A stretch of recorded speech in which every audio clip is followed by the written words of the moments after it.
Okay, it's 6 o'clock. Is our video up and running? Yes.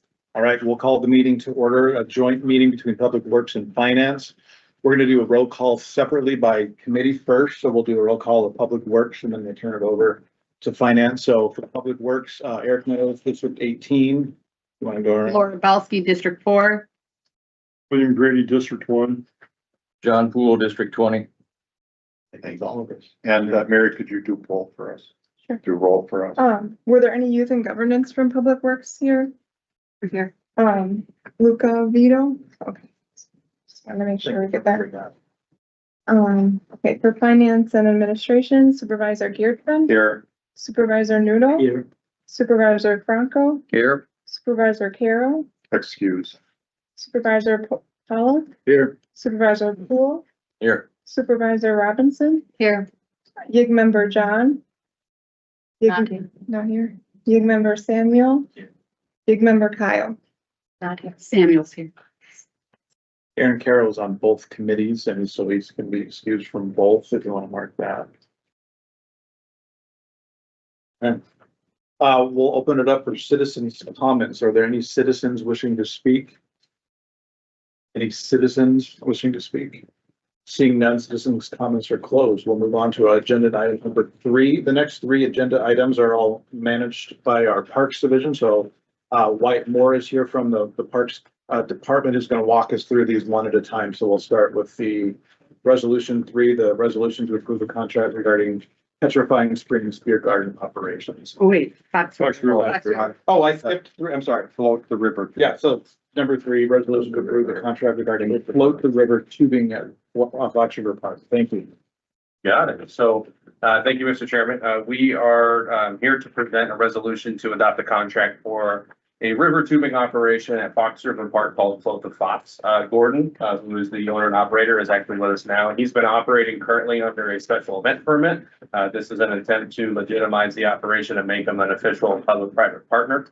The contract is very thorough in terms of how the operation works. In a nutshell, it is an operation where you can rent the tube, you can float down the river utilizing our boat launch. So the park itself is seen as more of a hub where you can park your vehicle in a designated parking area, not parking in the boat launch, so folks can still use that to fish and use that for water sports.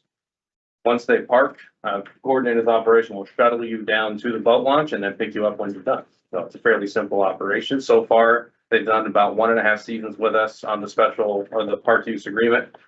To great effect. I've gotten a lot of really good positive responses from it. The only change to what was initially submitted and what you have here now is there is a new addition for an emergency action plan. In the event of any kind of severe weather, missing persons, we wanted to make sure that we were covered as well as Gordon wanted to make sure that he was covered.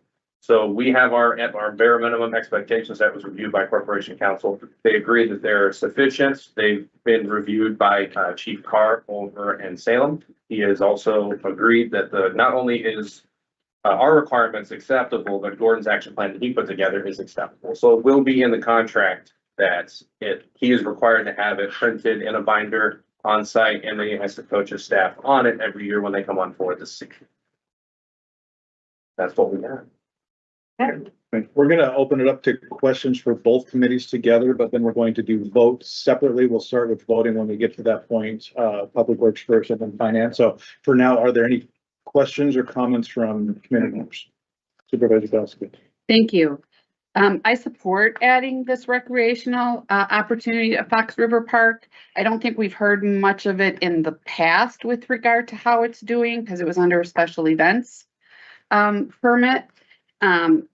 But this document now is more than just a seasonal permit. So we're looking at it becoming a 5-year arrangement. So the biggest concerns I have or questions surround water recreation, alcohol, maintenance obligations, and percentage of gross revenue. So I want to go quickly through this, so I'm not taking up a lot of time, but the 5-year renewal authority currently says that it's a mutually agreed upon like renewal after December 31st, 2026. That's what it looks like. But I think it should come back to the committees and county board for approval. It doesn't, from what I could read, identify that that is in the contract or in the resolution. So is it's already been trialed. You've done that. So extending it through December 31st, 2026. I would assume you've already looked at performance measures and things on how it's going and if there's an incidents or anything. I would just ask then that we specify in the contract or in this resolution that upon renewal, it comes back to committee and then goes for formal board approval since it's a 5-year contract. That's one thing. I'd like to know at our next meeting a little bit more about performance standards before we actually renew at the end of the year. And then again, the questions I have with other private public partnerships is the definition of gross sales. And I think we need to understand what deductions are permitted before calculating the county's 15% share, because it really doesn't say that in the contract. And Wyatt, I can give this all to you. Sure.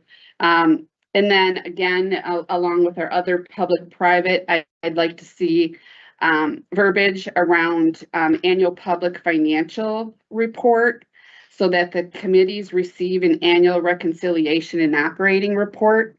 I think in these private-public relationships, we should be seeing, especially when they're for-profit businesses, that we understand how much money is coming in. Is it going into a separate account? Is that money being utilized across the parks in general?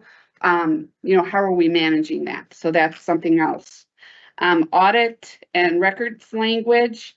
There's a comment in there that the county is given broad audit rights, yet the books and records within the document says, let me make sure I'm getting it right. Let's see, books and records provision contains confidentiality language that could create a conflict. My recommendation is to add a sentence confirming that nothing limits the county's contractual audit, inspection, point of sale, or financial verification rights. We need to clarify whether an annual audit or an annual reconciliation is mandatory. So I didn't see any language in there that said that we could. It just says we could, but it's we should, or we are going to do that. Another issue is county repair exposure. The agreement divides repairs at $500 threshold and places structural components in parking areas, sidewalks, utilities. I guess I want to know, have we inspected this building? Do we understand within the next 5 years how much it's going to cost county taxpayers to repair this facility? Do we have an idea? The facility that they're leasing is just a parking lot. Okay, but parking lot costs money. So do So we your know question, do we know how much it's going to be to repair? how much we'll have to invest? Because it says 500. So if there's a cost of more than 500, are they exempt from paying what's over 500? That's where the language confused me, because it divides repairs at a $500 threshold. I don't know what that I want means. to know more about how can we explain it in the contract in a way you think would be satisfactory? I think that if we add a sentence confirming that nothing, ask whether, let's see, they're not using then the concession building So they will use the concession building for storage. for storage. Okay, so I would like to understand then if county funded repairs will be anticipated for that concession building. And if it's over $500, does that mean that the county automatically pays for that repair? So we could add some language in there to clarify it, and maybe just explaining it will clarify. For any facility that the county parks manages, we take care of what we consider to be major repairs, for example, the roof. Mhm. So Gordon and his operation, them using the building is not going to make the roof deteriorate faster. If there's any wear and tear that he would cause, we would expect them to pay for that. Not over the or is it over the $500 threshold if there's damage that he would have to It's pay for? usually- The way we differentiate it is between minor and major repairs, so we can make that clearer in the contract. Yeah, I just think because it's a new contract to spell that out because it's in other contracts. And then, that it goes along with clarify, who decides whether repair is structural, ordinary maintenance. So you can kind of use that language that I have here to define when approval is required because there's no approval process in the contractual language. I think you've already addressed how public access, parking, garbage, emergency response with this new document. I only had a brief second to peruse it, but I did see for the emergency plan that seems to be addressed. And then the other thing is alcohol and water safety risk. So the current agreement makes the vendor responsible for alcohol carried into the park during floating events. I think we need clarity on identification checks. And again, it could be in this other document and I just haven't reviewed it. But I think we need to clarify identification checks, glass container restrictions, intoxicated patrons, alcohol on shuttles or tubes, rescue procedures, emergency communications, and whether liquor liability coverage applies to alcohol that's not sold by the vendor. There's nothing in there about that, and that opens the county up for great liability. So what I will say about that is there's no alcohol associated with the operation at all. He's not selling any alcohol at the Mhm. vendor. Alcohol is not permitted as a carry into the parks whatsoever, so. But if somebody's carrying it in, I think I briefly saw that his staff isn't gonna say anything to the patron, but somebody, if they're permitted to stay on site, I would think there's a liability for the county then. Cause what if somebody drowns or somebody gets hurt and it's all alcohol related? I will say he can't do ID checks if he's not serving. You know, he Yeah. can't inspect people's baggages or anything like that. So how would we expand on that differently? I don't know how you would do that, but I'm looking at the liability for the county when there's, come on, everybody assaults rafting with having a cooler next to them floating down the river. That's just given. But if it's not permitted by the county, are we, and maybe Council Cardamone can answer this, maybe we have a sign that says, a sign that says something, no alcohol permitted, you're at your own risk, blah, blah, blah. I don't know then if that would cover us, but I would think it becomes somewhat dangerous. I still have the floor, so let me just finish with the rest of my thoughts. And then the insurance schedule. There's insurance limits that are split across the pages, and it's kind of difficult to match it up to the coverage types. So I don't know if corporate counsel should confirm the exact limits for general liability, workers' comp, employee liability, liquor liability, etc. So I think we just need to make sure, because again, it was across multiple pages, it was hard to understand what exactly is covered, whether it's shuttle operations or river recreation.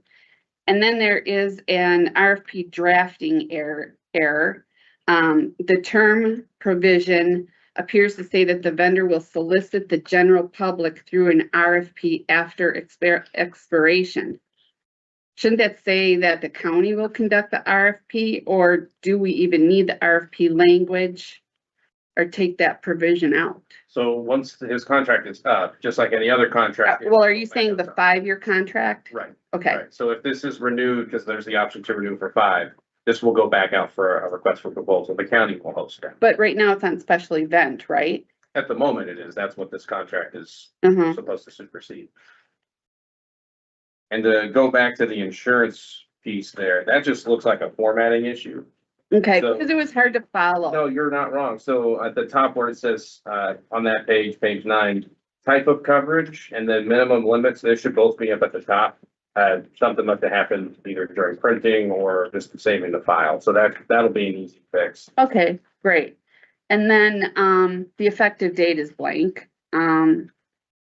So we'll have to look at that. The effective date is just left blank because we don't know when the No. contract will be signed. Okay, So really what I'm looking for is to require the county board to approve before exercising the 5-year renewal, a mandate on annual financial and operating report to Public Works and Finance, tighten the cross sales definition and permitted deductions, clarify mandatory audit or annual reconciliation requirements, correct the provision stating that the vendor conducts the future RFP, but I guess that's a non-issue.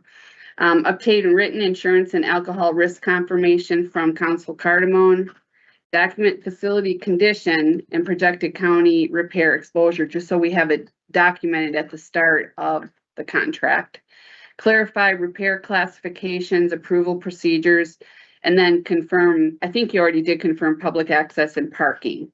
So, that's all I have on this. Is that enough? Sorry.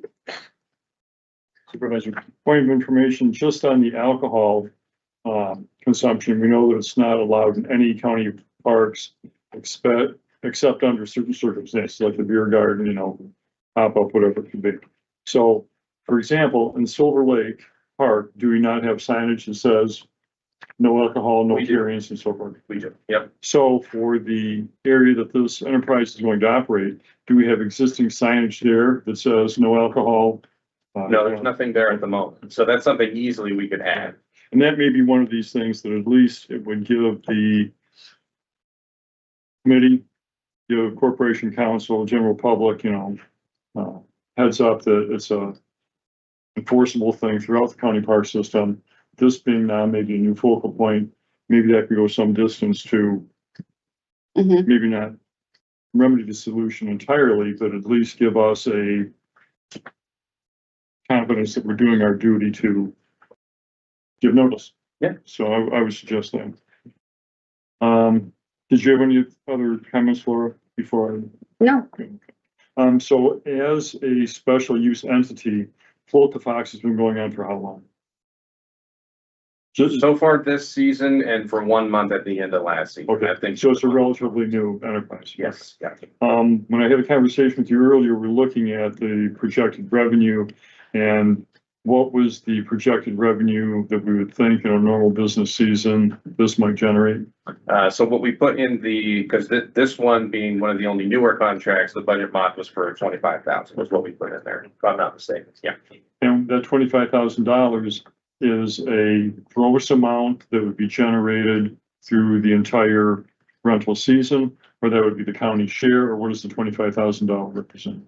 We estimate that to be the county share, Okay, and that number can fluctuate. It's all based on, it's a weather dependent business and it's based on their Right. traffic, but they have some floats where maybe Gordon can speak more to this. They have 150 people. Sometimes they have 15 people. So it all depends. so really you'd be looking at basically a substantially larger amount, 85% more of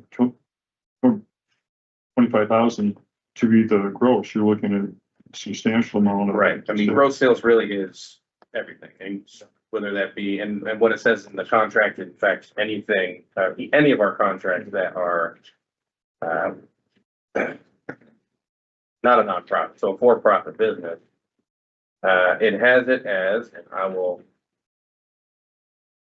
so gross sales.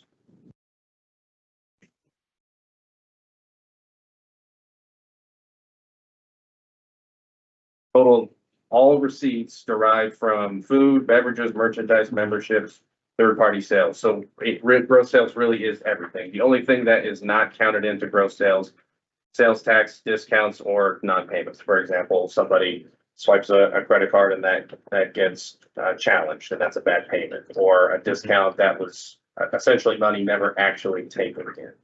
Otherwise, gross sales is any sale conducted in association with the business. Yep. As I read through the contract, it also appears that it is for tubing exclusively. There's no other variety of watercraft that's going to be part of this. You're not seeing up paddle boards, canoes, kayaks, nothing like that. So I think that's my questions for the moment. Thank you. Thank you, Julia. The floor is yours. I was just gonna point out that in section 1.3, it's very clear that the general public is not permitted to carry in personal alcoholic beverages.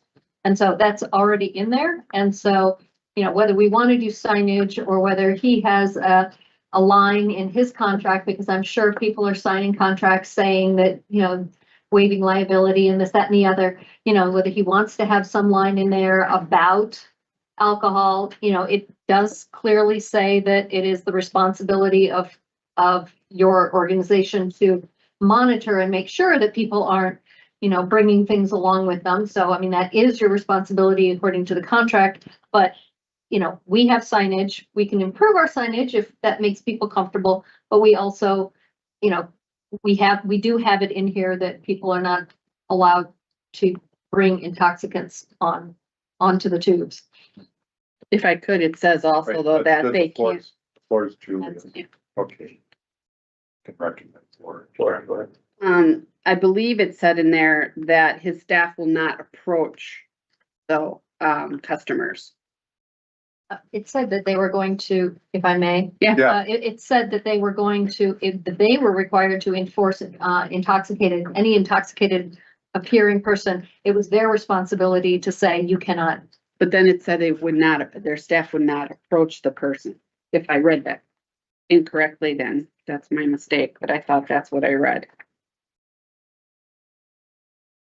And without flipping right to it, the intent behind that is if it's clear that someone is bringing in alcohol, usually upon a visual inspection, it's easy to identify. Either they're intoxicated or they have an alcoholic beverage. There's a lot of folks, the prevailing thought around the county is that it is allowed. And that's what we hear at Silver Lake Park. People believe that you can't do it and they're pretty brazen about it. In this case, Gordon and his operation would only be responsible for talking to folks where it is clear that the conversation needs to happen and inform them around it. But things like bag checks and whatnot, we think is an invasion of privacy that's just too far and something we don't do in other operations. And what I'm looking at is, Wyatt wanted to respond further to your question. Look, so Shelley, the floor is yours. I did find it in their Polka Fox Emergency Action Plan, which I think will be part of the contract, and it's 9.3, page 10.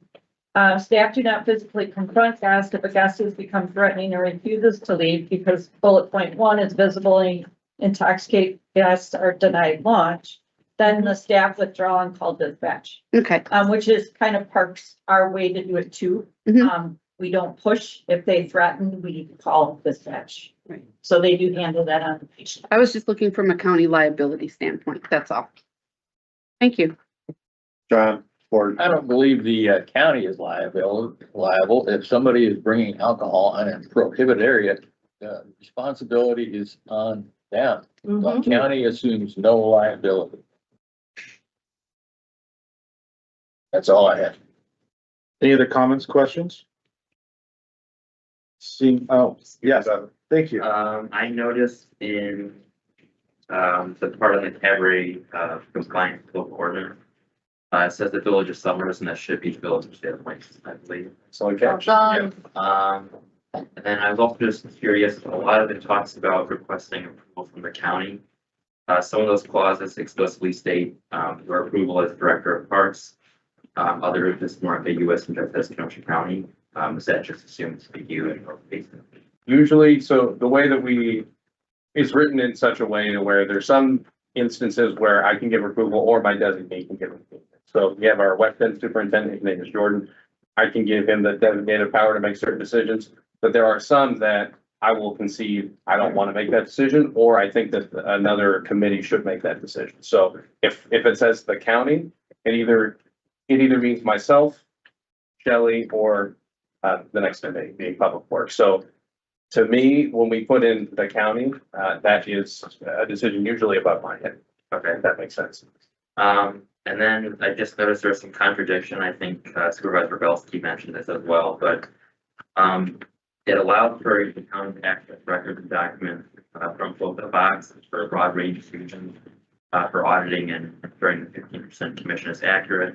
But another clause does not require them to waive the rights of confidentiality or to open the books. Mhm. I'm just curious, is there a reason for that? It should be in that same area, if my memory is serving me correctly, that we want to, if my memory is serving me correctly, it says we cannot violate any state statute in regards to their confidentiality. So what it says in there is we can access the books and we can ask for specific documentation up to what is illegal essentially.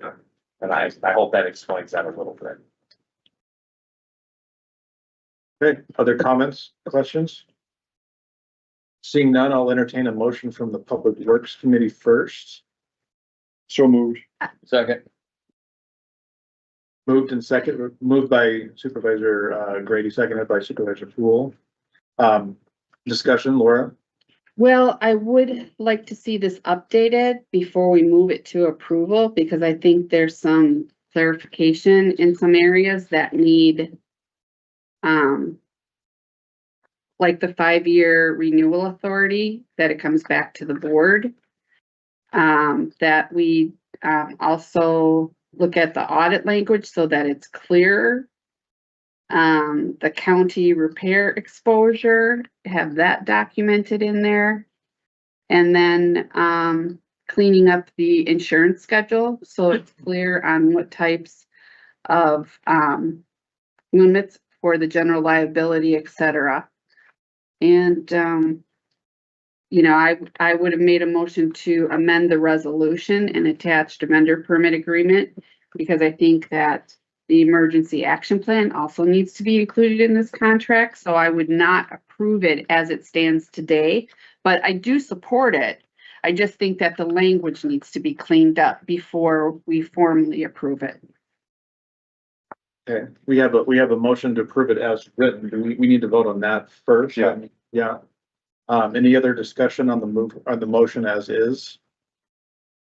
Seeing none, all in favor, say aye. Aye. All opposed, nay. Nay. Chair votes aye, motion passes. So, for finance, I would request a motion on the resolution. To approve. Motion from Julia to approve. Do I have a second? Second. Second from John. Any further discussion? Gabe, the floor is yours. I believe that what Supervisor Belsky said is that at this point. So we could either amend the motion to approve by with an amendment basically to put those two things that she wants in there, or if not, to table until that's done. I think it can be done just with an amendment right now.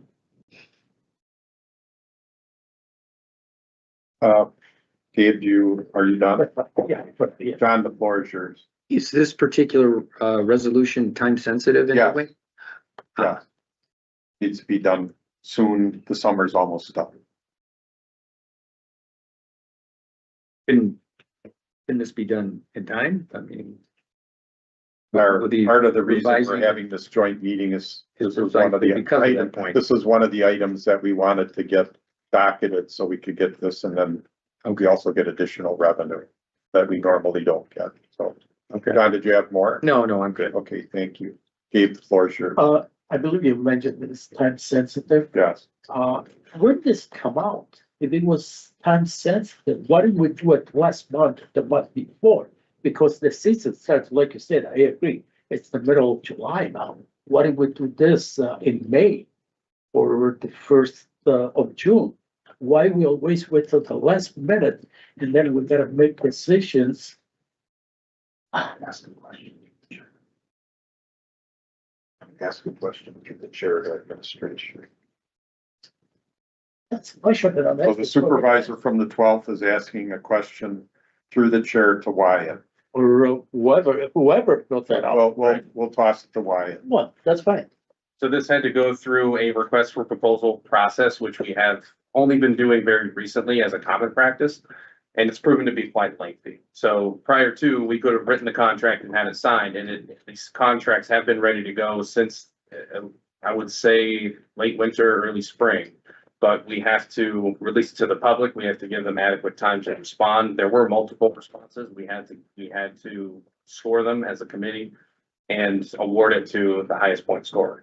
So to be honest with you, the process went as fast as we could. We're not completely used to the process yet. We've done it for things like roof projects, maintenance projects, but for for-profit contracts, it's pretty rare, but becoming more common. So lessons learned, we probably should have started this in 2025 rather than the same year, but we got here. Or still yours, Gabe. Okay, well, Put a I guess excuses, sorry, and where it came from, but we do. And I believe this, project or whatever was on, even last year for about a month or 2 months or whatever. So we should have grown by that. Now, I understand that probably you guys pushed as much as you could when you started, but was it, and I'm not putting the blame, well, I'm not gonna mention anybody right now, but it's not definitely on you, you know. But somebody should have said, hey, this is what we need to get it done, and it's gotta be ready by the beginning of, the season. Right, I can't. But it seems like it's not the only project, but a lot of things are coming in at the last minute and they say, oh, we gotta do this here now. We gotta have an extra meeting and then the same day vote on the board floor, you know, not just on this year, but on other ones. I don't think it's fair. I don't see any much problem with this year. I had a couple of questions with actually Supervisor Belsky and somebody else as the, I think it was Supervisor Brady. They asked, those were my question, and I didn't ask because I got a satisfactory. But I just hate the fact that everything is pushed to the last minute. And then they say, well, oh yeah, that we gotta do it, otherwise what? Well, that's not in the way we should proceed. No, and I apologize if there's been a misunderstanding. I didn't request to have the joint meeting or to push this further along. This can certainly wait. He still has the special event permit for the season. The other contracts that are on here, they can be signed in another month. It's not, it is not so urgent that we needed to call this meeting. It just was mutually beneficial for both finance and public works. So I don't want to give the impression that we need to sign this now or there'll be some kind of trouble. That's not the case at all. The floor still yours, Keith. I understand, and I'm not saying that, you know, anything is done, but it's just, I don't like the practice that we start doing lately. In all my years, I think we had 1 or 2 times where we had to do something and we had to kind of rush in doing it. But now it seems like almost, every quarter, at least every quarter, we got something, it's a rush, it's an emergency, we gotta do it now. And we knew it from before. That we were on a time limit, we had to be done by a certain time, but we didn't do it, because then at the last minute said, well, we don't have a choice. Maybe for whatever reason. So that's it. Thank you. Shelley, did you want to comment? Yes, I want to point of clarification on the request for proposals. So last year it did come up that they wanted to do a river to be. We didn't feel it appropriate to contract with one company. We wanted to reach out to give everybody an opportunity to submit a proposal that would be in the best interest of the county, because it was county property that was going to be used for the start and end of this river to be. That's what promoted the RFP. So it wasn't something that we were thinking about doing. It came to us. Now, we don't want to, like I said, we don't want to sign a contract with just Gordon just off the cuff. I want to know that that's the best option out there. Is that the safest entity? Is that the only entity? They're the only one we got. So to go forward with a contract, I'm more comfortable in proposing the contract we have in front of you going through that RFP. So it wasn't something that was prior planned. That's where the timing came in. But I did want to clarify, which Wyatt did a great job, is that it is time sensitive if we want the revenue for this year. Because we're only getting the special event revenue as of today. If we wait to do their contract into 2027 to follow the contract, we can do that at budget time and add that revenue. We just felt it would be more in the county's best interest to get the revenue today than to wait until next year. But that was just our recommendation. Thank you, Shelley. Did you have more? Okay, it's Julia. Julia, the board here.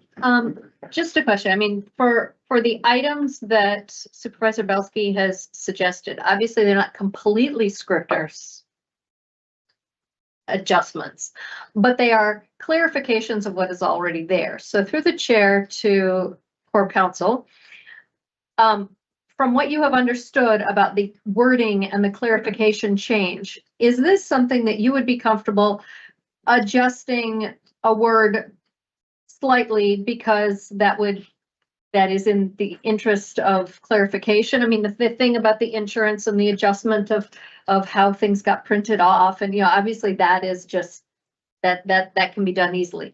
But some of these other things, that she has brought up, is that something that you would be comfortable with us saying, look, the intent of this is good, everything here looks good, but you want to change the clarification of what exactly we could audit or whatever. Is that something that you're comfortable with doing as we move it along, or not really? I think it really depends on the extent of the change and how far it feels like it's getting from the language that's in front of the committee. So I would almost have to see it. I'd have to work with Wyatt probably, to pick, an example, not entirely random. I know that the,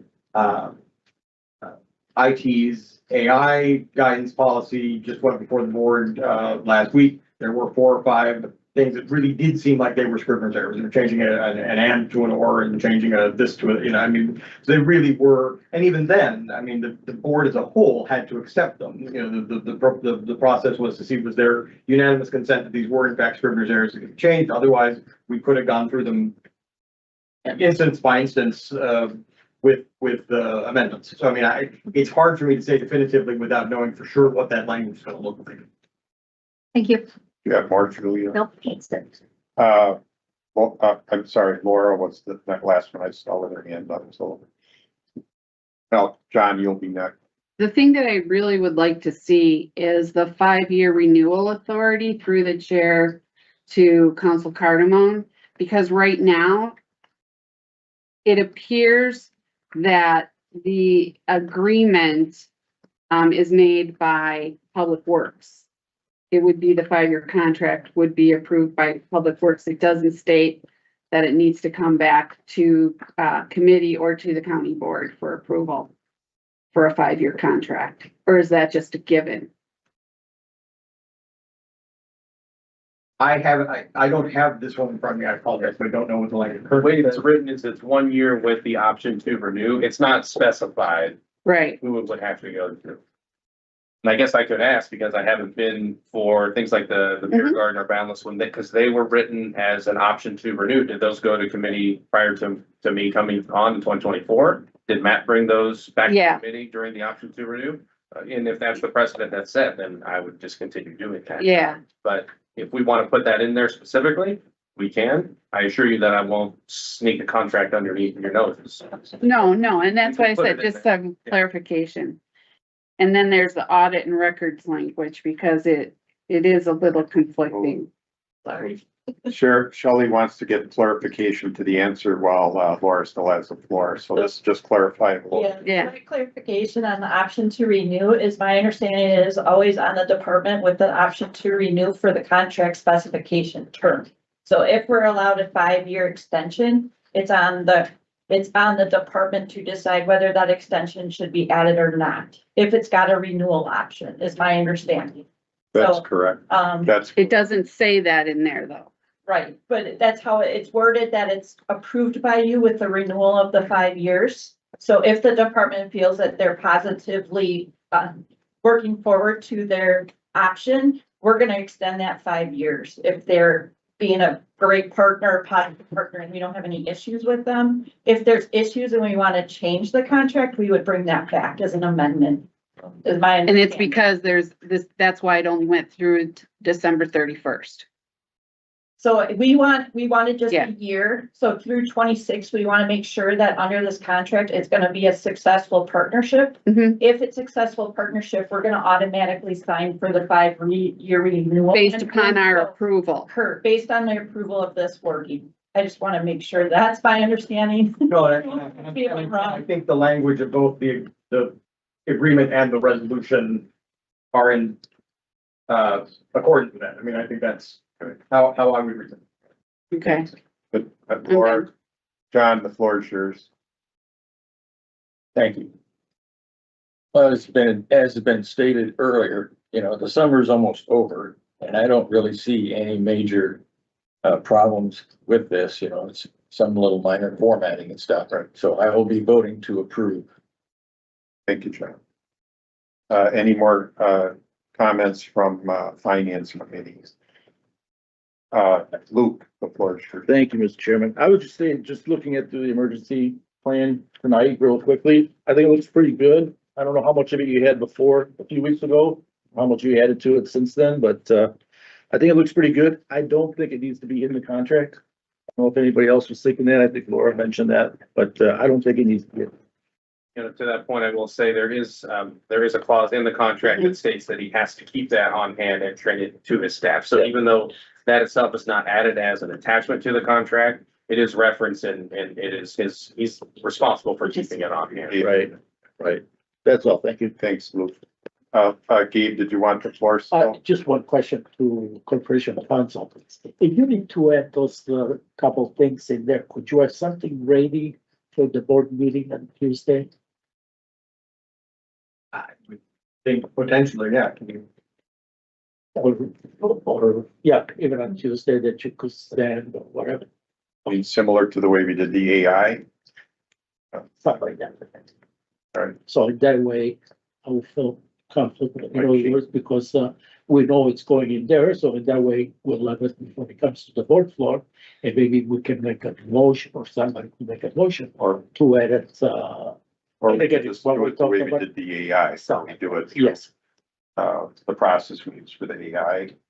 And I guess my preference, and I don't want to create more work for Wyatt, would be Okay, to have him, based on the conversation this evening, draft what he thinks that language is, he and I can work on it together. Like, yeah, I can't imagine what would happen. But they have to be Scrivener's changes, not material changes to the contract. It's all right. I think, like I said, it'll be, probably on a somewhat case by case basis, to what that means. All right, did you have more, Gabe? You're done, you yield, okay, Laura, the floor. Just my one last thing.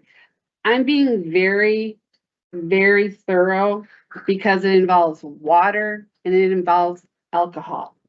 And as a county board supervisor, I want to make sure that the county is not liable for anything that might go wrong. So that's why I'm not being conservative on the language and everything looks great and let's just pass it.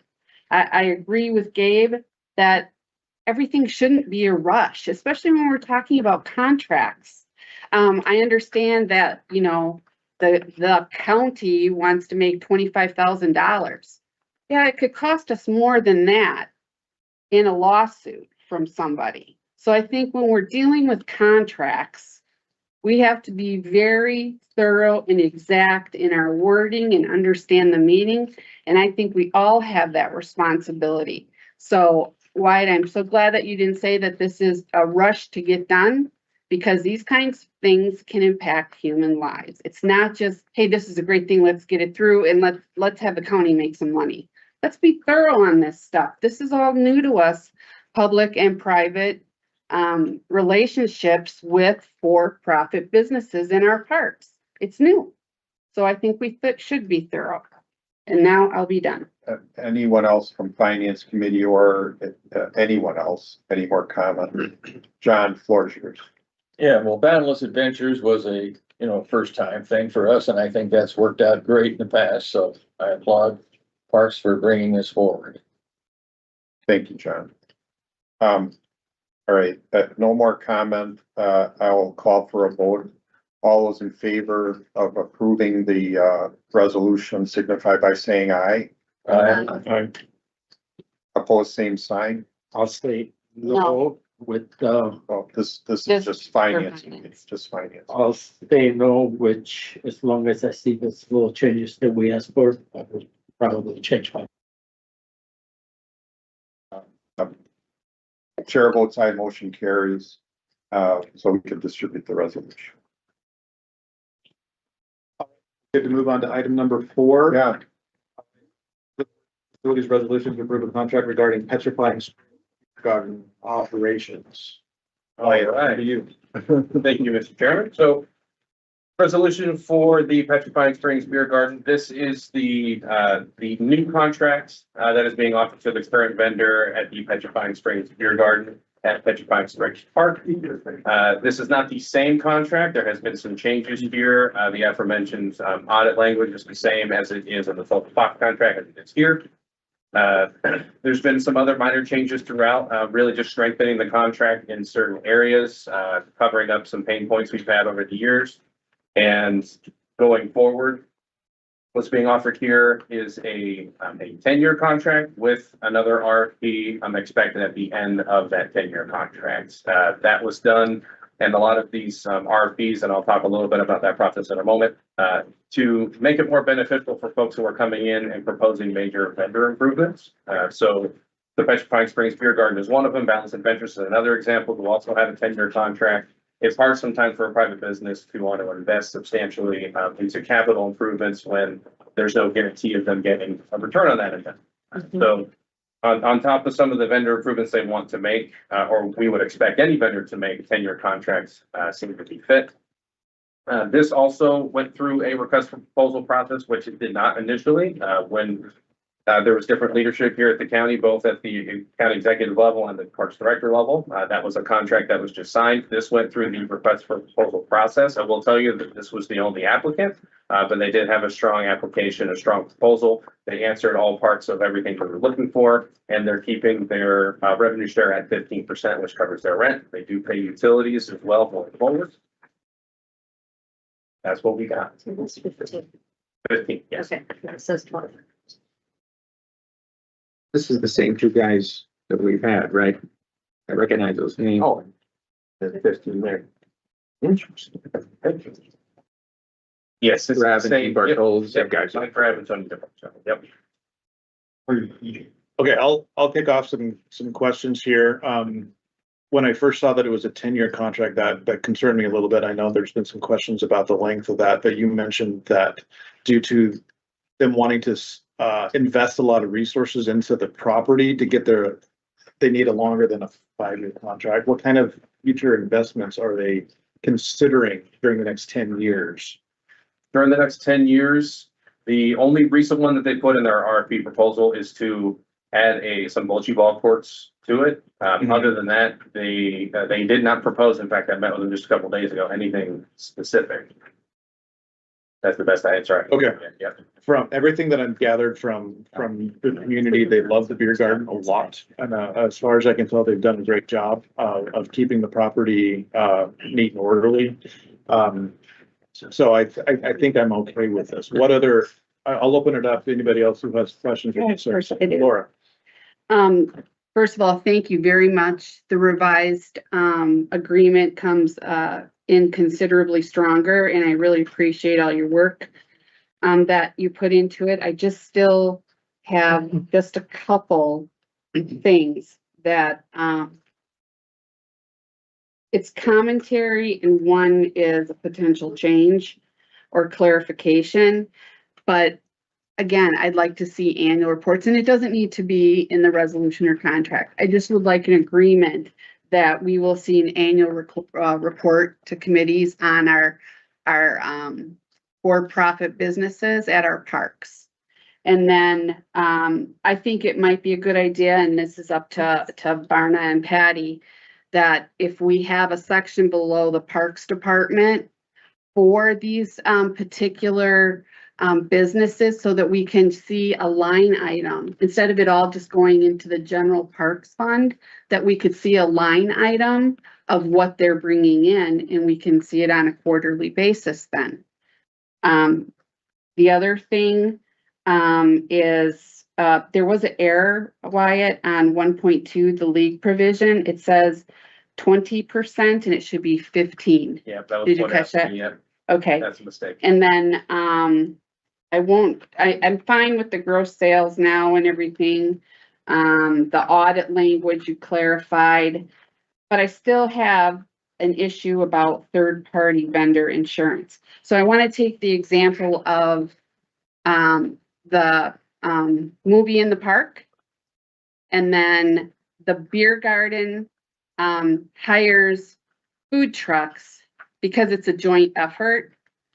The beer garden hires food trucks to sit on the county property, not within their border.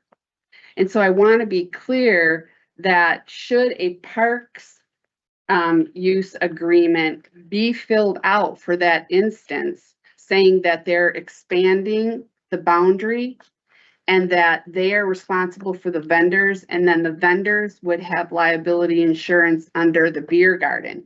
Because if they don't have that parks use permit agreement, then they're sitting on county property, and then the county becomes responsible to say, you have to name the county as insured for a couple $1 million. And you've got to make sure that, you know, they have their health certificates, environmental health certificates.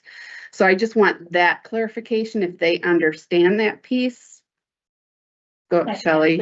Yeah, yeah. So this contract is separate than a park use agreement contract, so Right. it wouldn't be an extension of their land in this contract. It would be a totally separate agreement. Right. Now, they are the sole organizer of that event, so they would be responsible for any vendor's insurance. We would sue the person that, I'm just saying that. Yeah. We would sue the person that holds the contract. We wouldn't go after each individual vendor. That would be up to them to do that. If it was a vendor, I don't know, I'm just throwing something, if somebody came sick because of a food truck. Right.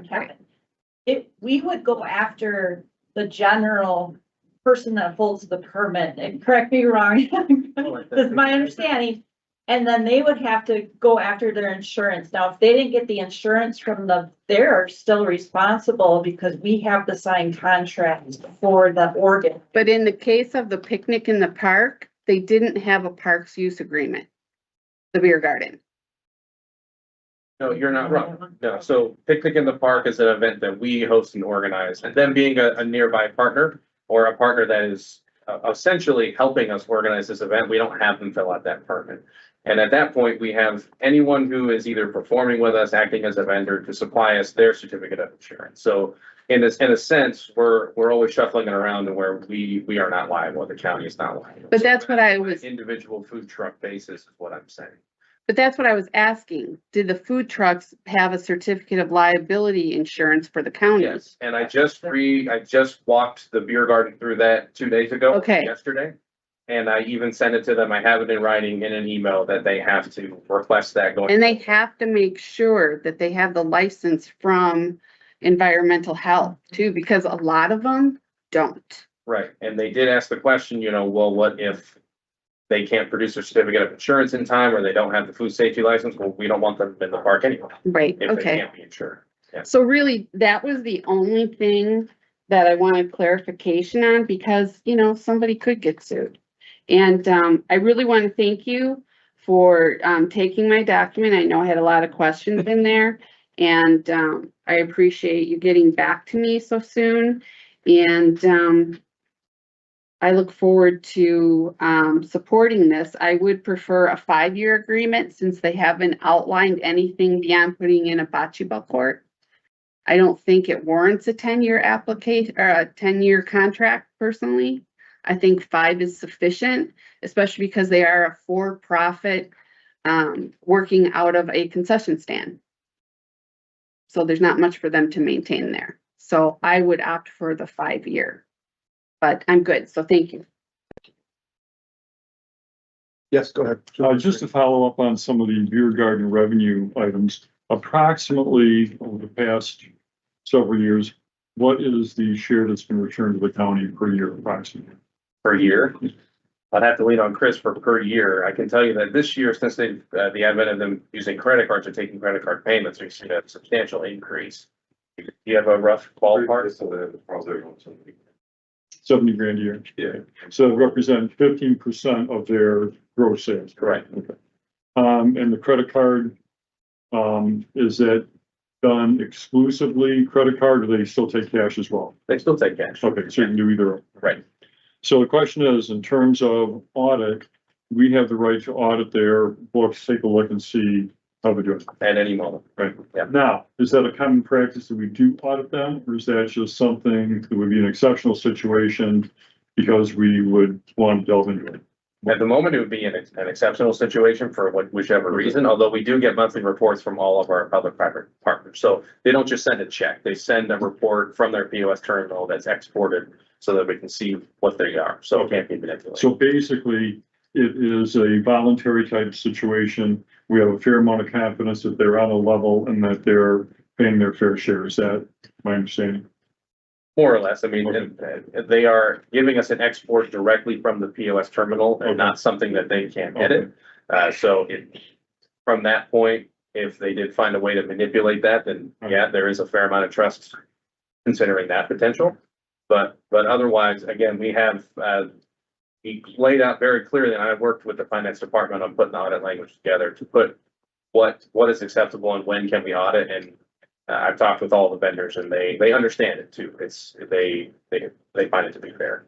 So the point of service software that is utilized, it would account for both credit card and cash transactions. Is that right? Okay. Right. So that's something you see on a routine basis, Chris, is the point of sale info. Okay. How often is that disseminated? Once a month. Once a month. Yeah, so they have, at the close of the month, they have 30 days to first submit, what their sales were for the month, for us to review it and approve it, and then for them to pay the check. Well, they've been a good partner. I mean, I think they've done a good job out there. They made improvements. You know, it seems like it's a positive response to people I talk to. But I do have the concern that food and beverage being what it is, you know, any restaurant that you're familiar with, they can be good for a period of time. They can have a downturn, management can change and so forth. So it's certainly good to this point, but to go for a 10-year time period does seem rather lengthy.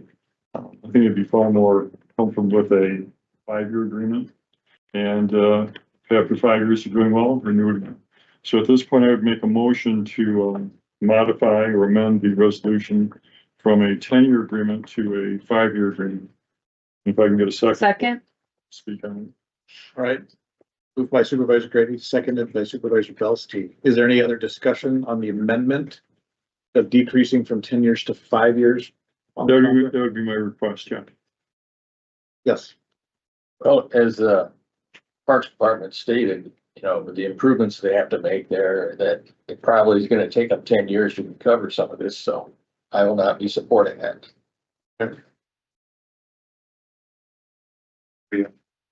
So what we've heard so far about the commitment of what they are going to be doing and improving. Bocce ball courts, they have not stated anything else, have they, or they've not committed to anything else? Have they suggested, stated, implied, talked about? Yes. Okay, could you talk about what they may have talked about? Well, here, and I can clarify how the 10-year came about as well, because this went through an RFP. We put the RFP, the length of the contract, this contract was included in the RFP. So it was put out there as in, presumably whomever is going to bid on this is going to want to do vendor improvements, not with any specific ones in mind. Now, because it was them who submitted, I will say that there were some that they did propose that we said we are not comfortable with, because they were proposals to continue or to build upon outside of the leased area, to which we said, no, this is where we want it to be. So the 10-year contract or the 10-year term is a holdover from the RFP, considering that it could have gone to anybody. It just happens to be going to these folks. Now, over the years, they have proposed a number of different, we'll say, expansions, because if you look at the actual map, initially it was just what you see as the limestone area there. And if you look up to the north, there's a split rail fence with grass. So that's a seated area now. They added the split rail fence and it's there. They have proposed several different items in that seating area, but so far we have not been able to agree on anything other than seating. Because if you were to add bocce ball courts in that area, we're removing a third of the seating that's available to the public. And if you want to put anything outside of that area, you're encroaching on the event space where we host picnic in the park and we put the stage, or you're encroaching into a tree that's on the other side there, which we don't want to. We don't like taking down healthy live trees if we can help it. And then going beyond that is just undesirable area and also parks storage space. So the 10-year contract is there. In terms of how it was put together, anyone could have proposed anything. What they proposed happened to be bocce ball courts. So I'm gonna turn it over to you real quick, but I'll say first, I was gonna ask the question where the 10-year came from, but it was put out in the RFP as a 10-year contract, and they submitted it based on that assumption. And if Correct. we now say Mhm. 5 years only, Right. they might not sign the contract at all, and we'd have to go out to RFP yet again. Mhm. So that's a big concern of decreasing the time from 10 to Gotcha. 5 years. Anyway, yeah, the floor is yours. The other point I was gonna make to support the 10 years, I was also point out that somebody can relate what the improvements they've already done. They may not have anything on the horizon other than a bocce ball, but what sort of investments have they already made to the property? Well, they invested in not just the building itself being changed from a park pavilion into what is now the beer garden, but that restroom facility off to the side there, they contributed financially to building that restroom facility. It's one of the only all-weather, all-season restroom facilities that we have, as well as new surfacing to the area. So you can see the overhead map on the southern point after the limestone. It looks like grass, but a lot of that now is paved. It's paved to meet ADA requirements. They did all of that and paid for all of that themselves. As well as now there is a shipping container off to the side with a deep freezer, a walk-in freezer. All of that was added by the beer garden. The county didn't pay a penny. Yeah, Laura. I have one other thing. I apologize. The assignment and transfer. It says that the Parks Director may approve an assignment or sublease, a material ownership change, assignment, or transfer of control under a 10-year agreement should return to the committees or the county board, in my opinion, because we have other contracts with other lessees that any sublease has to come back before the committee. So this would be an exception to those rules. And through the chair to Council Cardamone, I don't know how you feel about that. I mean, I guess my first thought is I don't know how likely it is we would be doing any subleasing of the property. I look at that clause as being primarily something that would be triggered if and only if these two individuals decided to sell their business to another entity. The rest, as part of that assignment, every term of this agreement would become an obligation of the new owner. And I don't see where the board would have to approve essentially transferring ownership if everything was remaining the same, other than, the name. And the same with if they sublease a portion of it out? I mean, I'm trying to imagine what a sublease. Yeah, I don't know, but I'm just looking at the language, you know. I can't imagine any Yeah. sublease scenario. I mean, unless they're gonna sublease the storage unit off to the side. I can't either. I'm just looking at contract terms, you know. I take it literally. So, Anything else? no. All right, any other yes. I'll make the comment on the 5-year lease. The reason for doing that is that if all goes according to plan, there's no clouds on the horizon, there's no problems, a 10-year lease is great. But again, in the business of food and beverage, where there are so many things that are uncertain, you have to have the right help, you have to have the right management, you have to have the right partners. We lose a certain amount of control as a county and as a committee by extending it to a 10-year timeframe. If you're at a 5-year timeframe and they're still doing well, you go another 5 years. There's really no downside to it. But to go 10 years and not have any substantial recourse, I mean, the only way you could really break the lease is for substantial non-compliance, non-conformance, which is, pretty egregious. We're talking about just the overall positive atmosphere that is there now. We'd like to see it continue, and I think it will. But you lose leverage by going to a 10-year plan without having shorter term. So that's my comment. I'm going to stick to it now. Julia, the floor is yours. Thank you. Through the chair to core council, if we put out an RFP for a 10-year plan contract, can we change that here to a 5-year without, or are we really putting ourselves in a world of hurt? I would be exceedingly reluctant to advise that we can change the terms of what's in the RFP and what's essentially already been negotiated and agreed to. Thank you. John, the floor is yours. I was just gonna say, how long have they been there? How about 10 years? Actually, yeah, That's what I thought. 8 years, sorry. Okay, so you're on a motion. Yeah, so we're, Your I'm committee. good. yeah, so for the Public Works Committee, any other comments on the amendment to decrease the contract from 10 to 5 years? Seeing none, all in favor, say Roll aye. call. Okay, roll call's been called. We'll go around the table. Laura? Nay. Aye. People aye. Nay. Chair votes nay as well. Split vote. So Nay, nay, nay. You got No, three wait, nays. You got I three voted nays. nay. Oh, you voted, I'm sorry. fail. Motion fails. Okay, So we're back. so we're back to the motion And to, it's because of the RFP. That's why I, understood. Okay, so we need a motion to approve the contract as written now. Is there a motion? motion to approve as written. Okay, motion and seconded. Is there any other comments? Seeing none, all in favor, say aye. Aye. Any opposed? Chair votes aye, motion carries. Thank you. We're now on Finance Committee. Do I have a motion to approve? Motion from Gabe to approve, second from Luke. Any further discussion? Hearing none. Oh, Luke, you have more I comments? just had a question, kind of part of the previous conversation. On our RFP, how many, people contacted us or showed interest in, signing the contract? Just these guys here. Just the one? It was advertised. We did hear some folks. We did have people call and ask questions about it. Quite frankly, we were a little surprised that no one else did. Based on the level of attention that it got, and the folks who did reach out with questions, but they're the only ones who submitted a formal proposal. Okay, thank you. I yield back. Thank you. Any further discussion or comment? Hearing none, all those in favor of the motion to approve signify by saying aye. Aye. Opposed? I like to say same sign at my corporate boards, but at my government boards, I'll say opposed. Chair votes aye, motion carries. If we could please distribute the resolution. Now we've completed this resolution, but I'll turn it over to the supervisor. I'll turn the floor over to supervisor from the 12th.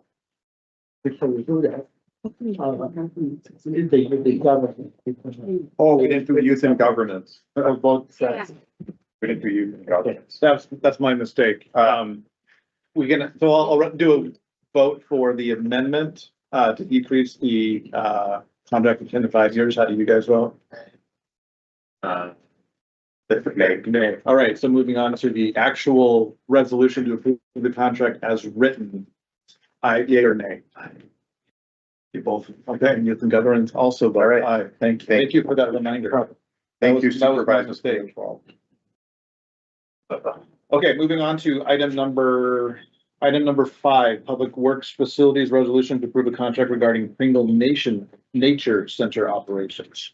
All right, thank you, Mr. Chairman. So this resolution is to approve the contract for Pringle Nature Center. They are the county's only nature center residing within Bristol Woods County Park. It's a neighbor to Boundless Adventures, which is also within the same park. Pringle Nature Center provides nature-based programming to the entire Kenosha County community. They've been operating there for many, many years. They have a very strong public following. They have been given over the years a contract. They are a nonprofit entity that has been operating out of the nature center facility there at the park. It is seen by many as the, I would say, magnet or driving force of foot traffic to that park. They provide not just programming in the summertime, but now also to a lot of homeschool kids who come through the area. They do staff the facility themselves. They have memberships, they do fundraisers, run public events. We also partner with them on a concert series called Bristol Woodstock that Wednesdays offers free concerts to the community. So they are seen as from the park's perspective, a very valuable asset that we have. We put out a request for proposal in the interest of fairness. Again, similar to the beer garden, they were the only applicant to there. Again, a very thorough, very thorough response, answered all parts of every question. The contract that you have here is very similar to their original contract, again, with minor updates, tightening things up where we can. But the county initially put out a proposal asking for a nature center to supply programming, and Pringle, with the amount of experience that they were the best candidate. Just to kick off comments, I've been very impressed with Pringle as long as I've known them. I went out there just this last week. property out there is gorgeous. The meadow out there is pristine. It's amazing. So I'm very impressed with what they do. So I will be voting to support this. And I have no questions on this one. I think they're doing, I'm they're, surprised. I know, I think they're doing a fabulous job. I love when they got the, all-purpose, the ADA scooters. Yeah, that's- And, they were great. And, I think the contract looks really solid. So I will be voting yes for this. Thank you. Any other comments? Motion approved. Motion, we have a motion. Is there a second? Second, Motion and seconded. Any other discussion on the contract?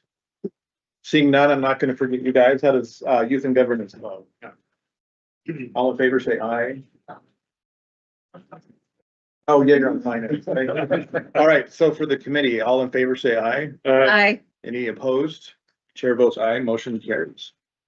All right, Wait, we're over to finance. Any discussion on the resolution?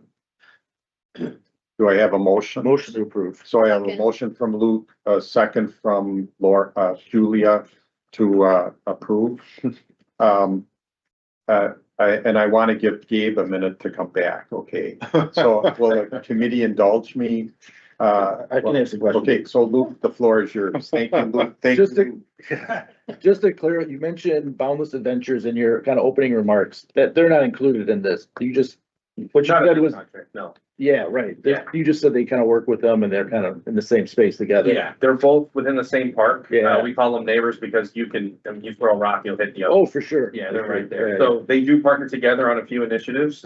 One thing that you can do, if you purchase a Pringle Nature Center membership, you get a discount on a climb over at Boundless Adventures. Okay, So they set programs up like that very frequently. Thanks. yeah, I, walked my two dogs out there, and so a lot of the comments that were made around the table, I totally agree with.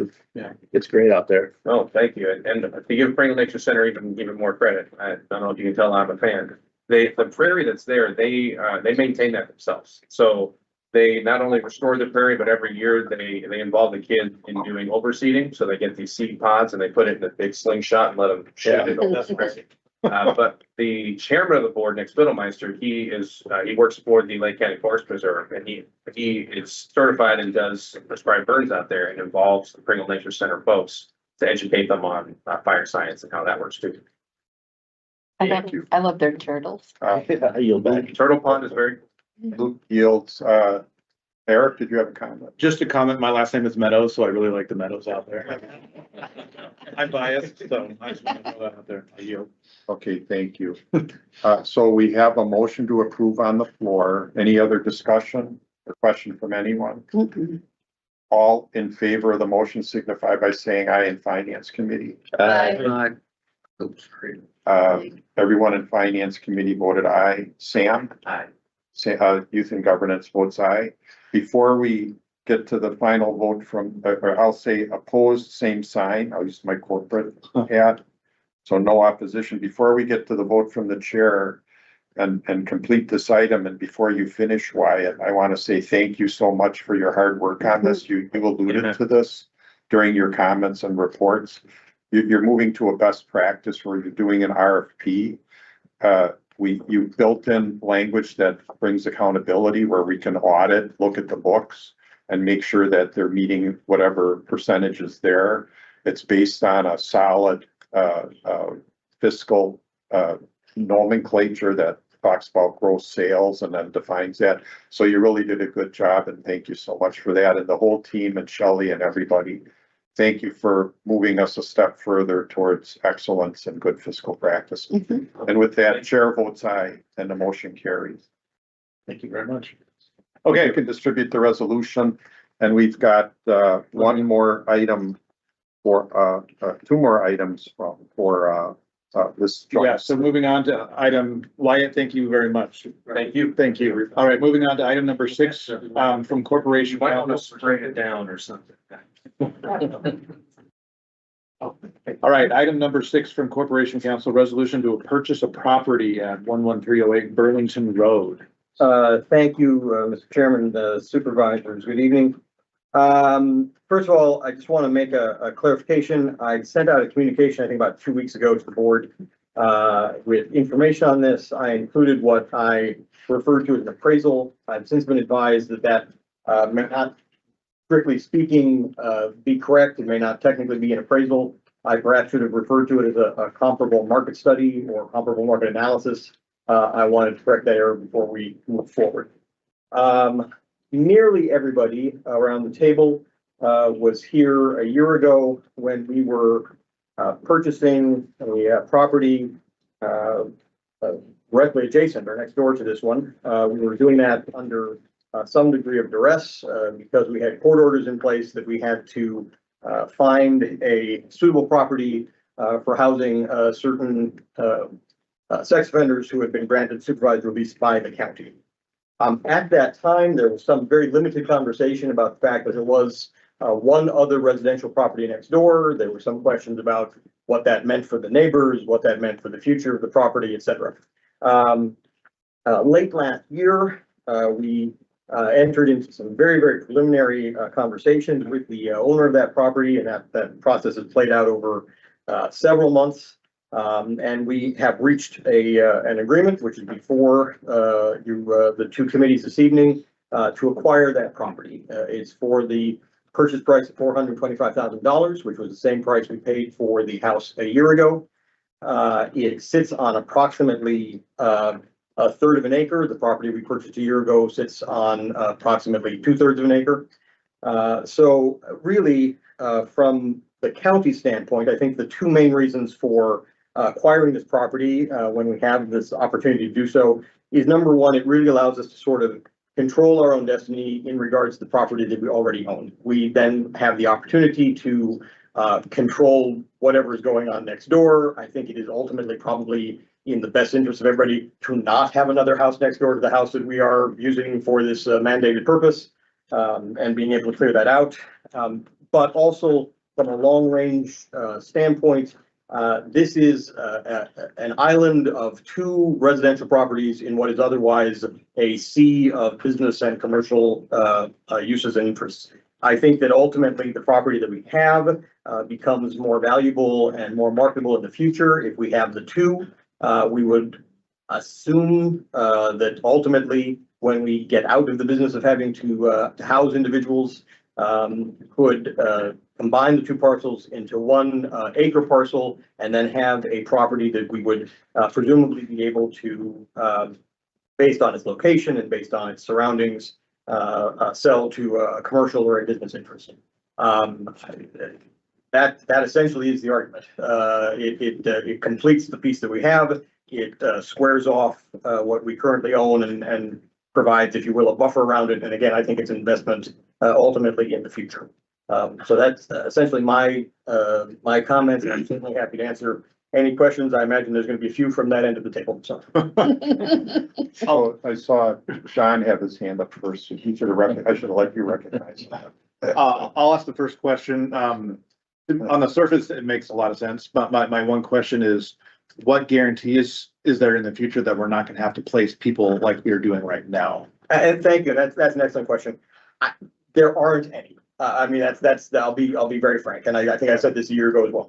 To the best of my knowledge, there are not currently any people in the pipeline, if you will. I'm not aware of any immediate needs for further placement, but I just as I couldn't a year ago, I can't sit here and guarantee you that we might not have a need in the future. So there is certainly a possibility that we would have uses of that property of a residential nature before we would not, if that makes sense. I mean, so it's certainly possible that we could need to use it at some point. I certainly don't anticipate that, a couple of days after we close, if we do, we're going to knock it down. I mean, I think initially we would probably mothball it the best we could, but I mean, it is certainly another potential use in the future. Okay, thank you very much. I don't know who raised their hand. John. Yeah, I tried to look it up on the county website and see where this was located. Can you specify a little? Sure. It is on 142/S, just immediately east of the interstate. So it's essentially just across the street from and just north of the Amazon facility, just south of a Quick Trip that's right there. Thank you. I was out there yesterday, I drove by the property, and, as the Corporation Council has said, it's directly adjacent to the Quick Trip property, which is set back, so this is right on the road. They're almost like a little island there, where there's these two homes, and there's really nothing around them, especially on the north side of Washington Road, except for some agricultural property that goes to the east. So really, this is a great opportunity, I think. It's one of these types of situations, doesn't come along all the time. But we've had similar circumstances with other entities in the county where if you can acquire the property, take control of it, yes, you do control your own destiny. The price seems certainly well within reasonable expectation, considering it's the same price as the price of the house was a year ago, the adjacent house. And as we all know, real estate's not going down, it's going up in price. So I would think that, all things considered, yes, very pleased to be able to support this proposition. Thank you. I yield. Gabe, floor is yours. Okay. Let me clear my throat. I'm gonna have quite a few questions. First of all, thank you for clarifying the thing with the appraisal. I brought it up and glad you clarified that. Then, few questions that I have. One is, how did we find out that this property was up for sale? We were approached by the owner. Okay, so it was not listed, with any realtors in the MLS or anything, correct? Not that I'm aware of. Now, did someone go and, check the house? Did they go in the house? Or- In the house? Yeah, I believe, and I guess I couldn't say with absolute certainty, but I believe that the individual who prepared the study, I believe that they went in the house. I don't know that anyone from the county has been in the house. so let's say that nobody went in the house for a second. And I'll have some explanation on that, okay? How do we know what's in the house? Do they have, a floor? Do they have, a furnace? We don't know anything. We also, the offer to purchase calls, I should say calls, there is a provision in there that the buyer, the prospective buyer, usually takes the time to have an inspection of the property before closing to make sure that everything's okay. Did we do that We did not determine it was necessary to do it. without even going in the property? Now, going back to last year, exactly in August of 2025, we did the same thing. I asked the same question, why we're not having, what do you call it, an inspection, okay? But at that time, the property was listed with the realtor before we kind of knew, and they told me, oh no, everything is checked, everything is fine. Not even a month later, they came in, the water heater was completely busted, we had to replace the water heater. And I said, well, I thought that was checked, why didn't we have an inspection, what else is wrong? Which after that, we didn't hear anything wrong. So that was about $1,500 to replace the water heater. The answer at that point was, well, we didn't have to buy a water heater because we had one in stock and we had our people do it. That's not a good answer. The other, so we don't have that in the offer. Then the other thing is, last year we talked at land. I'm not gonna go through everything, all the discussion that we had. It was something done at the last minute because for 3 years, nothing was done. I was involved, and I believe that you were in some of it when I was chairman, that we were talking about doing that. And the answer was, don't worry about it, we'll have plenty of time. Okay, they knew what they wanted to do was not gonna be done because the city told them no. They went in front of the city, they were rejected on what they wanted to do it. They went to court twice. And then they said that the second time they went to court, they lost both times. They said the judge told us to buy that house. The judge didn't say to buy that house. The judge said, you guys had enough time to do it. You guys gotta do it now, otherwise you're gonna be fined $250 per week. So we went in, put in an offer, full price at $325 when the house had been for sale for 6 months and could sell. And they rejected, and The next day, we offer $425,000. So anybody in his own right mind knows that we overpaid at least about between $100,000 and $150,000 more than what the house was worth. Now we're paying the same thing on this house, which this house actually is worth less than that one, but we're paying $425,000. And who is, for what? It's even here, the resolution, that the reason is, just like you mentioned before, that maybe for investment, to purchase the property for investment. Since when? The county is in the business of real estate investments. And even if it's true, even if we're gonna look over that and say, yeah, it's for an investment or whatever, real estate investors, they purchase property at bottom price. They don't go in and pay $150,000 more than what it's worth just for an investment. And I asked the question if it's possible that we might need it to put more, I don't know how to call them, inmates or whatever, and the answer was no. Oh, we're just buying because the house can be worth. Now, if we pay $425,000, even though at a later date, which could be 10 years, 20 years from now, who knows? Because we don't really know how long those people are gonna be there, or we don't, right? That's what we said before. Correct. I It have could be an idea, 5 but I years, don't have 10 years, specific- whatever it is.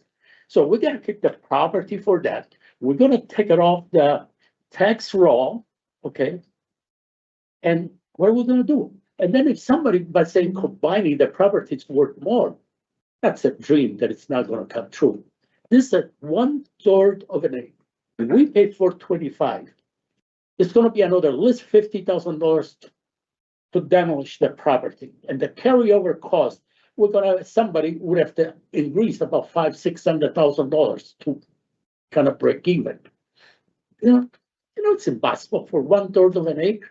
Just as a good example, there is a property on Highway 31 where everybody sold when Sam's Club built in there, Walmart, and one property did not want to sell because they were going to get big money, because they were forced. The property's there. They're trying to sell it. They can even sell it for half of what they were offered at the time. Same thing with this year.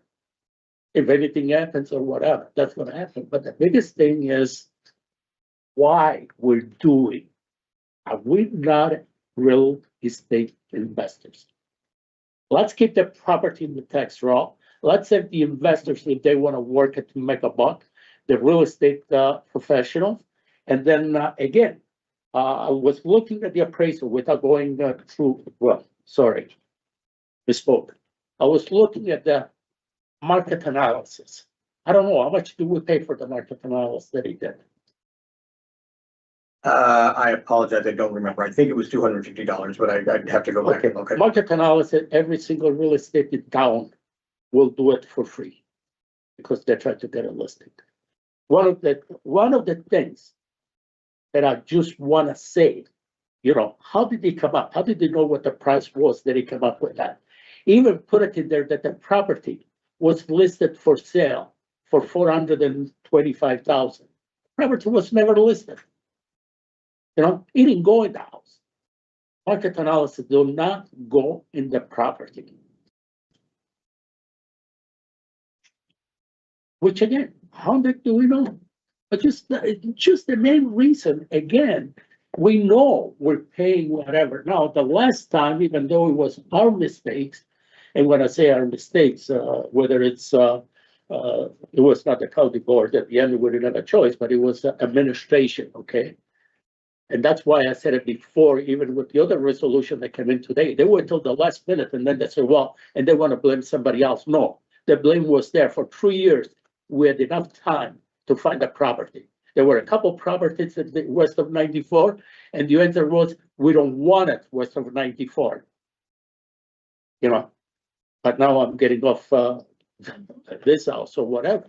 But with this here, there's no way we should pay $150,000 more for being kind of really it's over 100. I think it's probably $150,000 more to the pay. And we didn't even do anything. We didn't even go look at the house. We didn't do an appraisal. You know, market analysis, nothing. The guy that did the market analysis, I'm sorry. I was in real estate and finance for 45 years. And I could go on and on trying to break down what he did with the market analysis, but just I brought the two examples that it's very easy to know. Number one, that it was listed for 425 or 435, whatever it was, which is not true. It was never listed. So where did he get that? And that's what I say. Who came out that the seller kind of contact the county or something like that. So no, the property was never listed. So I did not know how much it was listed. It was not listed for sale. It was not listed through the MLS. So right there, what did he do? Why we use it? And it's not the first time. And every time, every single house that we bought it, and some of you guys were on the board with me. We had the same discussion at all time. And that was done, and not just with this administration, but even with the priors. And then we'll say, okay, from now on, we'll do this, we'll do this. When it comes to the next house, it's a complete the same thing. So definitely, I'm gonna vote no, and I hope everybody else is gonna vote no. It's an easy decision not to go for it. Unless we wanna be some benefactors and give somebody $425,000, well, I guess that's a different thing, but it's not Christmas yet, so. Thank you. Thank you, Gary. So we're still on your committee. Other questions, comments? I'll make a comment that I do, although my friend, I see your point. I have a view that I believe that future investment is worth us purchasing this property at the time. I can understand why we wouldn't go look at it because we would not want to offer the house to anybody else to live in, given what's next door to them. I'd much rather pay for the potential to make some money on this property than to help the city make money on tearing down Roosevelt Body Shop. So, my view is, I think this is a good, investment. And I'll vote yes for it. Thank you, Laura. Any other comments, questions? Seeing none, I will entertain a motion from the Public Works Committee. Moved by Supervisor Grady. Is there a second? Second by Supervisor Belsky. Any other questions, comments? Seeing none, youth governance, how do you vote? Nay. Okay. Public Works Committee, all in favor, say aye. Aye. Any opposed? Chair votes aye, motion carries. Okay, thank you. We're on Finance Committee. Any comment from Finance Committee, or do I have a motion? Motion to approve. Motion from John to approve. Do I have a second? Second. Second from Julia. So we have a motion on the floor to approve. Luke, floor is yours. Thank you, Mr. Chairman. So this is a tough decision for sure. I did a lot of thinking and research on this one. And I definitely have experience where I've seen a business deal go bad because they couldn't acquire all the property they needed, right? So if we buy this, that's going to kind of help alleviate some of that. If you look at where the property's at, it's kind of like locked in, and it's only taking us from what, 0.7 or let's say 0.66 acres to 1 acre. So it's not really that big of a deal. So you need to find somebody that can do their, whatever they want to do in 1 acre. Small gas station, right? Small convenience store, maybe a small plaza or something like that. Not very big. I mean, Quick Trip's not building any small gas stations, and not too many, especially out by the expressway, right? They're building big, like they've got out there now. I also kind of agree with Gabe about not inspecting the house because I agree that we're not going to resell it, right? So if it doesn't have a refrigerator, or, the carpet's bad, it doesn't really matter. But is there things like lead pipe, lead paint, asbestos, things like that in the house that could be even more expensive for us that we didn't see coming, or even like a oil tank in the, maybe it was an old oil fired furnace, there's an oil tank in there, or I mean, there's probably sewer in the area now, but I don't know if these houses are on septic or if they're on some kind of city sewer, but it could be, a septic system could be expensive. So I do think it's prudent that we at least look at it to make sure we understand what we're getting into. But I think at the end of the day, I just don't think it's enough property, and I feel like it's just throwing good money after bad, and I'm probably gonna vote against it. Thank you. Anyone else from committee, any comments? John? Are we potentially purchasing this property because we have to? No, this is not a situation like. Like it was the last time, where we had to get a place, we were ordered by the court to get it. So we don't really need this. This is just something that is convenient because it's right next door and potential, like you said, investment property. That's correct. Why, and just to follow up what's been said, the market analysis was done just visually, right? By looking at the MLS and or comparing houses. But no one actually, but you said that no one actually went into the house to look into it. I right? didn't say that. Supervisor Newt said that. Oh, okay, maybe I'm. So I don't, and I'm not saying that's incorrect. I'm saying I don't know for certain. What I know is I put this individual in contact with the homeowner, so I assumed that they were going to be doing some sort of an onsite, but I don't know beyond that. But that person didn't do an inspection in the house. Not that I'm aware of. I'll be honest, we have a little bit of a problem with that too. I don't know the price, you know, I mean, just strictly looking at something from the outside, you know, visually, you can get one impression, but if you go inside, there could be all sorts of other things that are problematic that could be very costly and which would ultimately reduce the price initially too. So, I'm not sure about this, I'll be honest with you. Thank you, John. Do you yield? You can govern. No, I'm not ready for a vote yet. No, he has a comment. I yield, I think. I see that, but I saw Julia Yeah. first, so, Julia, the floor is yours. A couple of things. First of all, do we have any idea how long the current resident of the house that we already own is going to be there? We don't. The best information I was able to get was that, on average, people are in the program for typically 3 to 5 years. Okay, and they've been in for one. For a year. And we are going to potentially have other people in this situation. However, nobody is in the pipeline at this point, is what I know. No one that I'm aware of, yes. Okay, all right. I will say that, I am dismayed at the amount of due diligence that may or may not have occurred, or at least what we have been given as far as the report.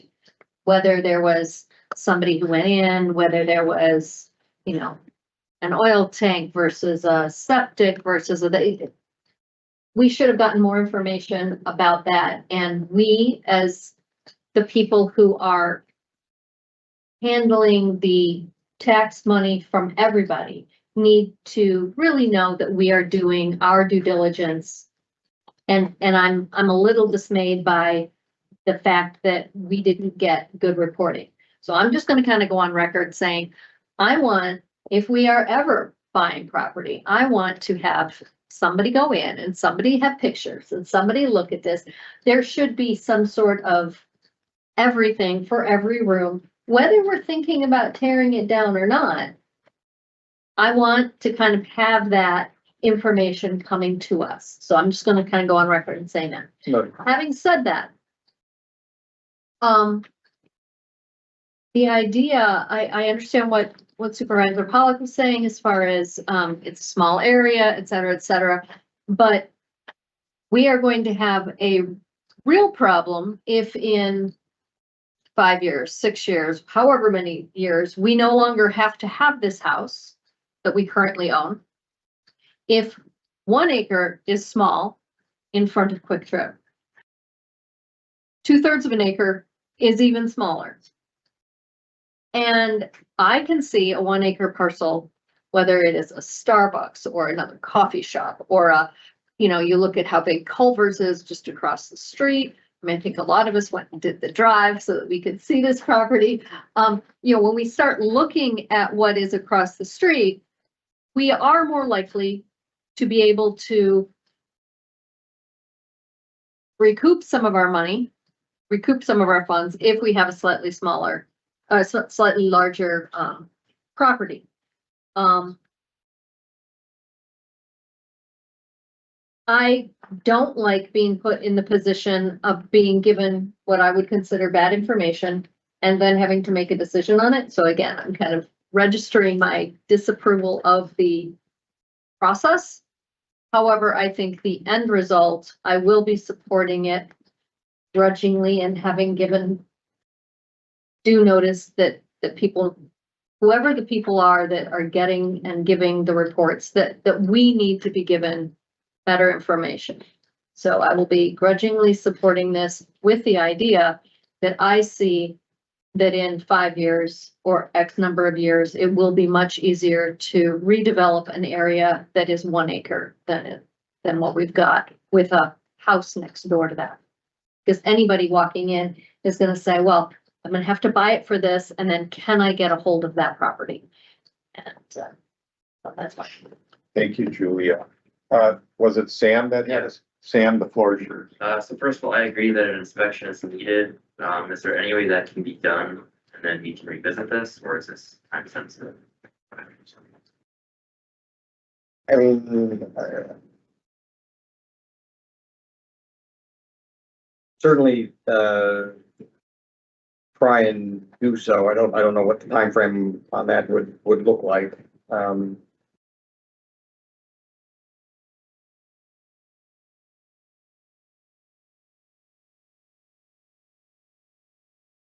Okay, and then the price, so this property is slightly smaller than the other one, correct? Yes, And it is the same, but the home is larger. okay, yeah, so the price is the same? And that was just a justification of the home is larger, I think it's a home is larger. There's been recent work done on it. okay, Sam, did you have more? no idea. Okay, thank you. Luke, floor is yours. Thank you, Mr. Chairman. I want to just make some additional comments, and I don't want to propose any other solutions, but I'd like to plant some seeds of alternatives. That makes sense. If we don't buy this property and we get to the point where a gas station or somebody wants to buy it and develop it, they can still buy that property from the other owner, whether we own it or not. They don't have to, if somebody wants to develop it, they don't have to buy it from a single owner. They can still go buy both properties from 2 different owners. And I would also put out there that maybe another alternative is to keep looking for a different house to house these people, something a little bit more affordable, and then see if we can unload this one for $425. I don't think that would be, I mean, it's a little bit more work. It's something we have to keep working on. We're not, I know I wasn't here, but I get the sense everybody was kind of struggling with what to do on this, and we finally found a solution. Everybody was probably kind of like, finally, but we could keep working on it and find a cheaper house, maybe something a little further west or something like that. But so like I said, I'm not proposing solutions. I'm just kind of coming off the top of my head, but like I said, planting the seeds that maybe there are some alternatives. I yield back. Gabe, floor is yours. Okay, I just want to add a couple of things. I know I talked probably enough, but with all due respect to everybody, I think that these are wrong assumptions and everything. As I said before, not to brag or anything. If I know anything, it's about real estate. In fact, when I was younger, I was the only one in all South District, Wisconsin, to have the designation of CCIM, which that would be Certified Commercial Investment Member, and CPM, Certified Property Management. And of course, real estate at GRI, and only 3 in the state that way. So I'm very familiar with commercial properties. I still get calls from almost everybody, 12 of them. I was teaching real estate for many years for Wisconsin School of Real Estate for all Kenosha County. And we've seen this year. One thing that I did not say before, I was trying to be kind of short, just the fact that we don't want to be investors. The county should not be an investor. And we're buying this property for investment, okay? And that's not right. And if it was for investment, you want to pay as little as possible. So you buy distressed property, all these properties that are on tax deeds, even though some are good, you know, they go because they're investors, they gotta come up with cash and do it. This year, they cannot get a mortgage. Nobody could get a mortgage on this property, so it would not be sold. And when I say that the house that we purchased last year, we paid $100,000 more than what it was listed. That's what it was listed for the past 6 months prior to that. It was listed at 325. But before that, the property was listed close to $2 million. And they kept on coming down all the times. The whole area there, it's commercial and everything. I believe Culver's is almost right across the street. So you know that when one of these fast foods that go there, another one tries to go there. If the properties were worth, they would have gone and made a deal on both of them. And by just saying, like Corporation Council said, and that was stated the last time, usually these people that go 5 to 10 years, I believe the last time was say, which you did say now, maybe 5, 6 years, nobody really knows. And the other thing that we gotta look at it, we got 3 people in there now. Correct? Yeah. Okay, maybe one would be released. We still got 2 in there. We gotta still keep it on. Maybe 2 get released, but 1 is still there. So we gotta keep it on. So it could not be, it might not be at best, maybe it's gonna be 5, 6 years, but it could be 10, 15 years. Now, we're gonna keep the property. We're gonna go in and raise it, right? Because like we said, we're not gonna rent it. Nobody's gonna take it. You know, nobody's gonna live there, whatever. So we're gonna have $475,000 maybe for that. We gotta keep it, cut the grass or clean it, whatever we gotta do. We're gonna lose taxes and they're gonna do it. If 5 years from now or 6 years, when we don't need that house anymore, we can sell it or we just take our loss. It's still gonna be a lot less than putting more losses in there. Because this year, we're never gonna recoup the money they were paying, never. Unless it's gonna be a depression like we had after the Second World or whatever, you know, that the dollar is gonna go, then they pay. But based on today's dollar, we're never gonna recoup not even half of the money that we're paying now. And again, it's something that I think is completely wrong for Kenosha County going business against regular people.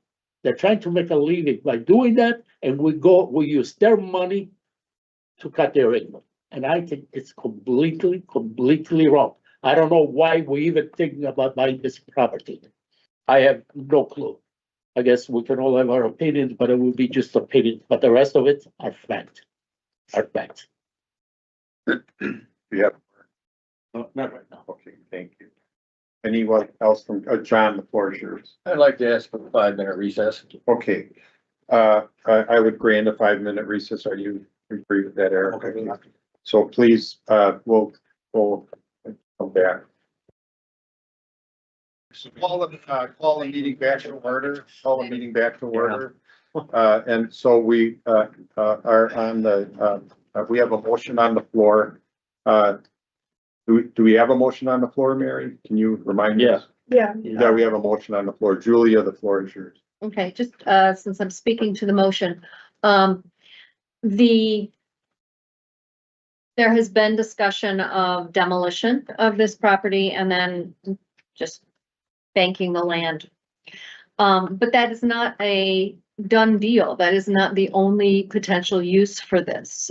This could be something that is used for a substance abuse treatment program. This could be used for a group home. This could be used for a veterans home. I mean, there are all sorts of uses for this property that it is not necessarily slated only for demolition. And I want to make sure that I think everybody got the message loud and clear that we all would want. And if we have another week where we can have an inspection, report brought to us before county board. I think there's a lot of us that would feel a lot more comfortable with that, of seeing what the inside looks like. But I think that, you know, we shouldn't just jump, you know, the only potential resolution for this property is not necessarily demolition. And I think there are enough things that we have enough programs in our county that have potential uses, that I think that that is something that we should consider and then put in the bank. Again, I'm grumpy about the inspection or lack thereof. Thank you, Julie. Did you have more? Okay, John, the floor is yours. I voted for this, as was mentioned last time, and I think it was roughly the same price for that other house. Largely because we had we kind of had to buy it. The court required us to buy it, so we didn't have a whole lot of choice.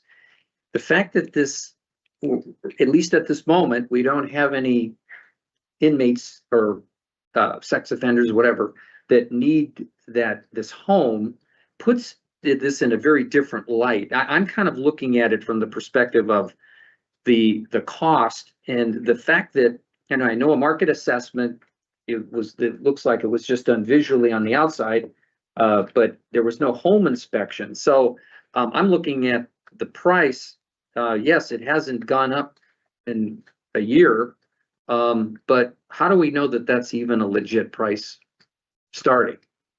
If has been no inspection on the inside of the house, there might be, it could be in terrible shape for all we know. I mean, I like put myself on, I mean, who would buy a house without looking at the inside of it? Right? That inspection. Did you? So- Okay, well, you wouldn't have sold it to me, I'll tell you I sold that. one without an inspection. So, that's the concern I have. Now, if there was some contingency added, here with, you know, a contingent upon home inspection and reassessment of the amount offered, then I would be a little more inclined, I think. But the fact that we don't have to buy it seems to me that, I'm very reluctant to support this as is. So unless there's some change to the language requiring a home inspection and then a reassessment on the price based on the home inspection. Maybe this is a legit price. It could very well be, but who knows if we don't know what the condition of the inside of the house is. So that's what's bothering me on this. So, I mean, as is, I don't think I can support it unless there's some change made to the language. Okay. Gabe, I saw your hand up next. Okay, I just want to make one comment, sorry. I know what Supervisor Robinson said, or Julia, you don't mind, right? I Whatever. think Julia. I answered. Okay, and like you said, it we have been say that the lot of the house to raise it down or whatever. The only reason that was brought up is because would say no, and that's why they're saying that nobody is gonna leave in the property. In there, nobody's gonna buy to leave in the property unless it's a complete, you know, or whatever. And if we need it, we're, like you mentioned, that there is no plans at all to have any more inmates like that or whatever, right? We need it, like you said, for, other reasons. There's plenty of houses that can be bought at the right price. I'm not saying to, you know, at the right price, not overpaying $150,000 and just keep it in there. Oh, well, we have a house there. It's not gonna be there. And as I said, the property was for sale. And if any of those fast foods restaurants, like whatever, Wendy's, McDonald's, whatever is there, especially with Culver's right across the street, you see where one of them goes, right away somebody else will go there. And it would purchase both properties at that time and pay top price or whatever, do it. It's too small, you know, for something like that. It's too small. And nobody is gonna pay, nobody's gonna pay that price. And the other thing is, we're not in there for investment. We're not in there that we buy it and I know we put some properties here in the downtown, close to this building, you know, whatever. But that's because we always knew we had to expand and right thing come along. We could have bought some other ones, but they wanted more money. We did not buy it. You know, so this one, sorry, we just don't need it. It's just crazy. I'm going crazy just to think that we're thinking about spending $100 to $150,000 more than what it's worth for no reasons at all. And I'll try to keep my mouth shut from now Okay, I'm gonna hold on. on. Gabe, you have more? Not right now, but thank you. Anyone else from committee? One last thing, this price hasn't been offered yet, right, to the owner, or has it? No, it has, but it's Oh. contingent on board approval. So if the board were Ah. to not approve it, I mean, that's part of the offer. I mean, I'm willing to make an amendment, adding, this is contingent upon, a home inspection and a reassessment of the value based on home inspection. I'm willing to do that, because I think that would make me vote for it, if that was added to the language. Second that. I'll second that. Well, wait a second, we have so we have a motion to amend the original motion. So Oh, I'm sorry, the original motion's on the floor. we have a motion To amend the original motion, Yes. okay, adding, that this is contingent upon a detailed home inspection. And as a result, a reassessment of the value based on the home inspection. Now, the other thing too is Gabe mentions that it's $150,000 more. I don't know what it's worth. I don't know if anyone knows what it's worth without a home inspection. It may be exactly 150,000 less. It might be close to I don't know. My guess is it's hard to say unless you have a home inspection. So I'd be willing to add that and put that up for a vote if I get a second. So I have a motion on the floor to amend the original motion in Finance Committee, and the second, so we have that motion to amend on the floor. And I'm gonna take the prerogative as chair to ask Corp Counsel to advise the committee on that motion, on the amendment. So the amendment is to add, make it contingent on a home inspection. Right, and then the value, have the home value based upon the home inspection, which is normal proceedings in real estate. Yeah. Wait, let Joe answer the question. If Is that's the possible. amendment out of order or is it permissible? I mean, I understand the rationale Mhm. and sympathize with it. Again, we have an agreement that's been signed by the parties, Okay. contingent upon approval by the board. I'm really hesitant to add Joe, additional. are you advising the committee that the motion's out of order? I think I would. That's how you're advising I the. withdraw my second. Okay, Okay, so you advise the committee that the amendment is out of order. So we're now back to the original motion. Okay, we're back on the original motion Discuss it. and I saw Gabe with his hand up. Well, basically, I was gonna say, that I thought that offer, because it's an accepted offer and everything, we cannot make any changes. So I was gonna say to make sure we ask the Corporation Council to, rule on that, which it's already I done. gave it a try. But, no, and that's fine. Yeah. But the other thing is that I just wanna add, to clarify something, like you mentioned, to have an home inspection, so we know about the price. The home inspection is not gonna tell you what the price is.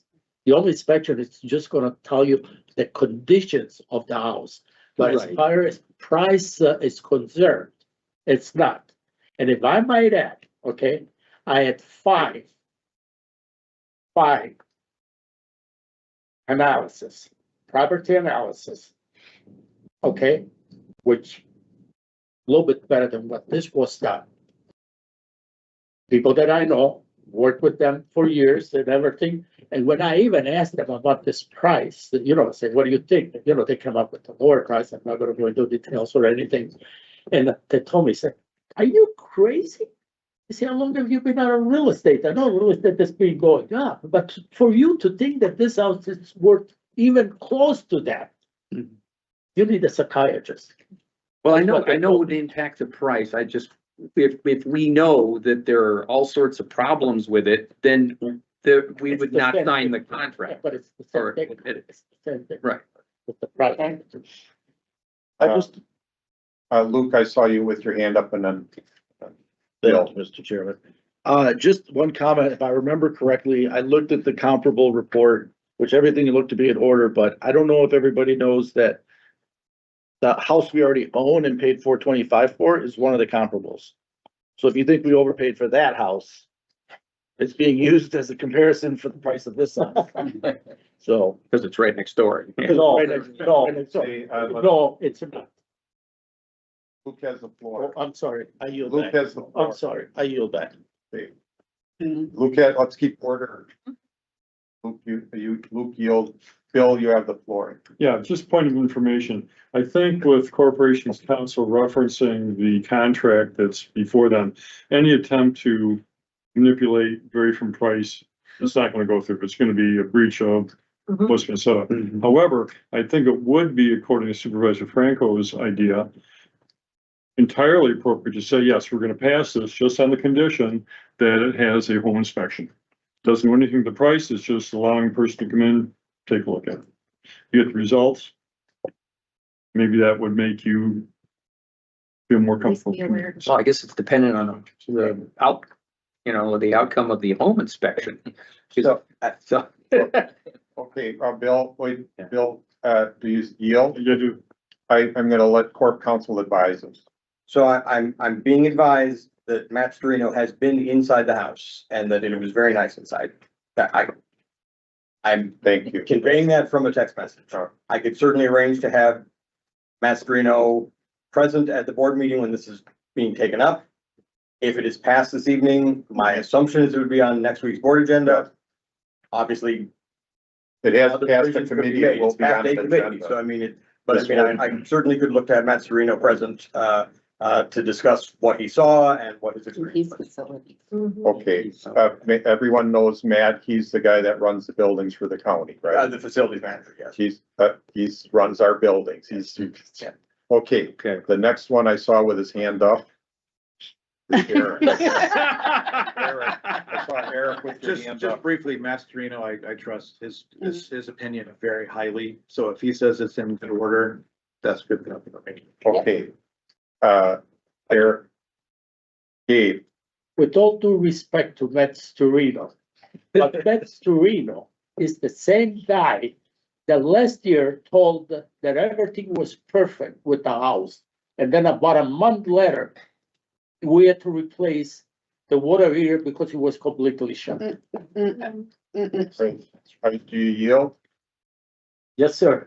No, he mentioned about the water heater, but he said it wasn't an issue because we had one in stock. So in all fairness to Matt, okay, I yield. Julia, And I'll just point out that people have home inspections all over this county. They get the inspection and they are told, you might have 6 Right. months, you might have a year, you might have 10 years. When I bought my house, within 3 months, we had to replace the HVAC, we had to deal with a well issue, we had to deal with all sorts of things. But my air conditioner lasted another 15 years. So, you never know exactly how long something is going to go, but the inspection is at least going to give us some sort of an idea. I like the idea of having Matt here to find out, to be able to discuss that. I would like it even more if in the meantime, we actually had a full inspection. That would make my life really happy. But, I think that we all have to understand what an inspection does and doesn't do. I think the other thing is that we also have to recognize realistically, while we would love to say that we could put in an offer on some property anonymously, we all know that if the county comes in to buy a property, everybody, the person who is going to have that property sold, automatically adds a surcharge. The city goes in to do it, there's a surcharge. Summers goes in to do it, there's a surcharge, because right, people forget that the governmental entities are our neighbors. I agree with Gabe that we should not overpay for things. I also agree and understand that this individual who is selling this house, potentially selling this house to us, had a sex offender come in, multiple sex offenders come in right next door. They know that they are not going to be able to sell their house really to anybody but the county or the city, because the property's too small for a commercial property. No individual, no family is going to want to come in and buy this property right next door. So in a sense, what we have done to this individual is made their property worthless. Now, it's obviously not worthless. Apparently, Matt says it's a nice house inside. We are constantly talking and, you know, can it happen tomorrow? No, but there are constant needs for locations. And this might be a good one for, like I said, we're talking about substance abuse treatment. We're talking about places for our older teens who are in foster care, who are really aging out. We still have responsibilities. There are possibilities for this property if it is a good one. It's not, and I caught the fact that the house that we bought last year was on there as one of the comps, because realistically it was one of the comps, but so were others. You know, there were multiple other properties listed. So, you know, anyway. Thank you, Julia. Any other comment or question, John? I'll say one other thing. Okay, I'll support this and pass it on, but I would like to hear from Matt, definitely. I think it would be important for him to elucidate what nice means. I'm assuming nice means it's in pretty decent shape. Gold plated. Gold plated, right. So, I'll support this now and, if, you know, I've made that note. okay, thank you. We have public works. Any other comment from committee? Laura, the floor is yours. Oh, okay. Laura, the floor is yours. No, I'm good. Any other comment? I'm ready to call for a vote of finance committee. And as chair, I'll use my prerogative to ask for roll call. So, Mary, if you could please take roll call. Supervisor Gertson, Yes. Muto, No. Franco, Aye. Pollock, No. Poole, Yes. Robinson, Yes. Yay. oh, and you remember. Sam. So that passes. The motion passes. We already voted. And so it passed two committees, passed Public Works and it passed Finance Committee. And so this will be on the board for Tuesday. Now, Joe, I want to say to you, you heard some of the questions from committee. And can you please prepare as much as you possibly can so that we can address this, the best practices on Tuesday. Okay, very good. So we're finished with item 6, ready to go on to item 7. We'll distribute the resolution. All right, item number 7, memo from the Highways Department. Director Bolt is not here. Are you? Okay.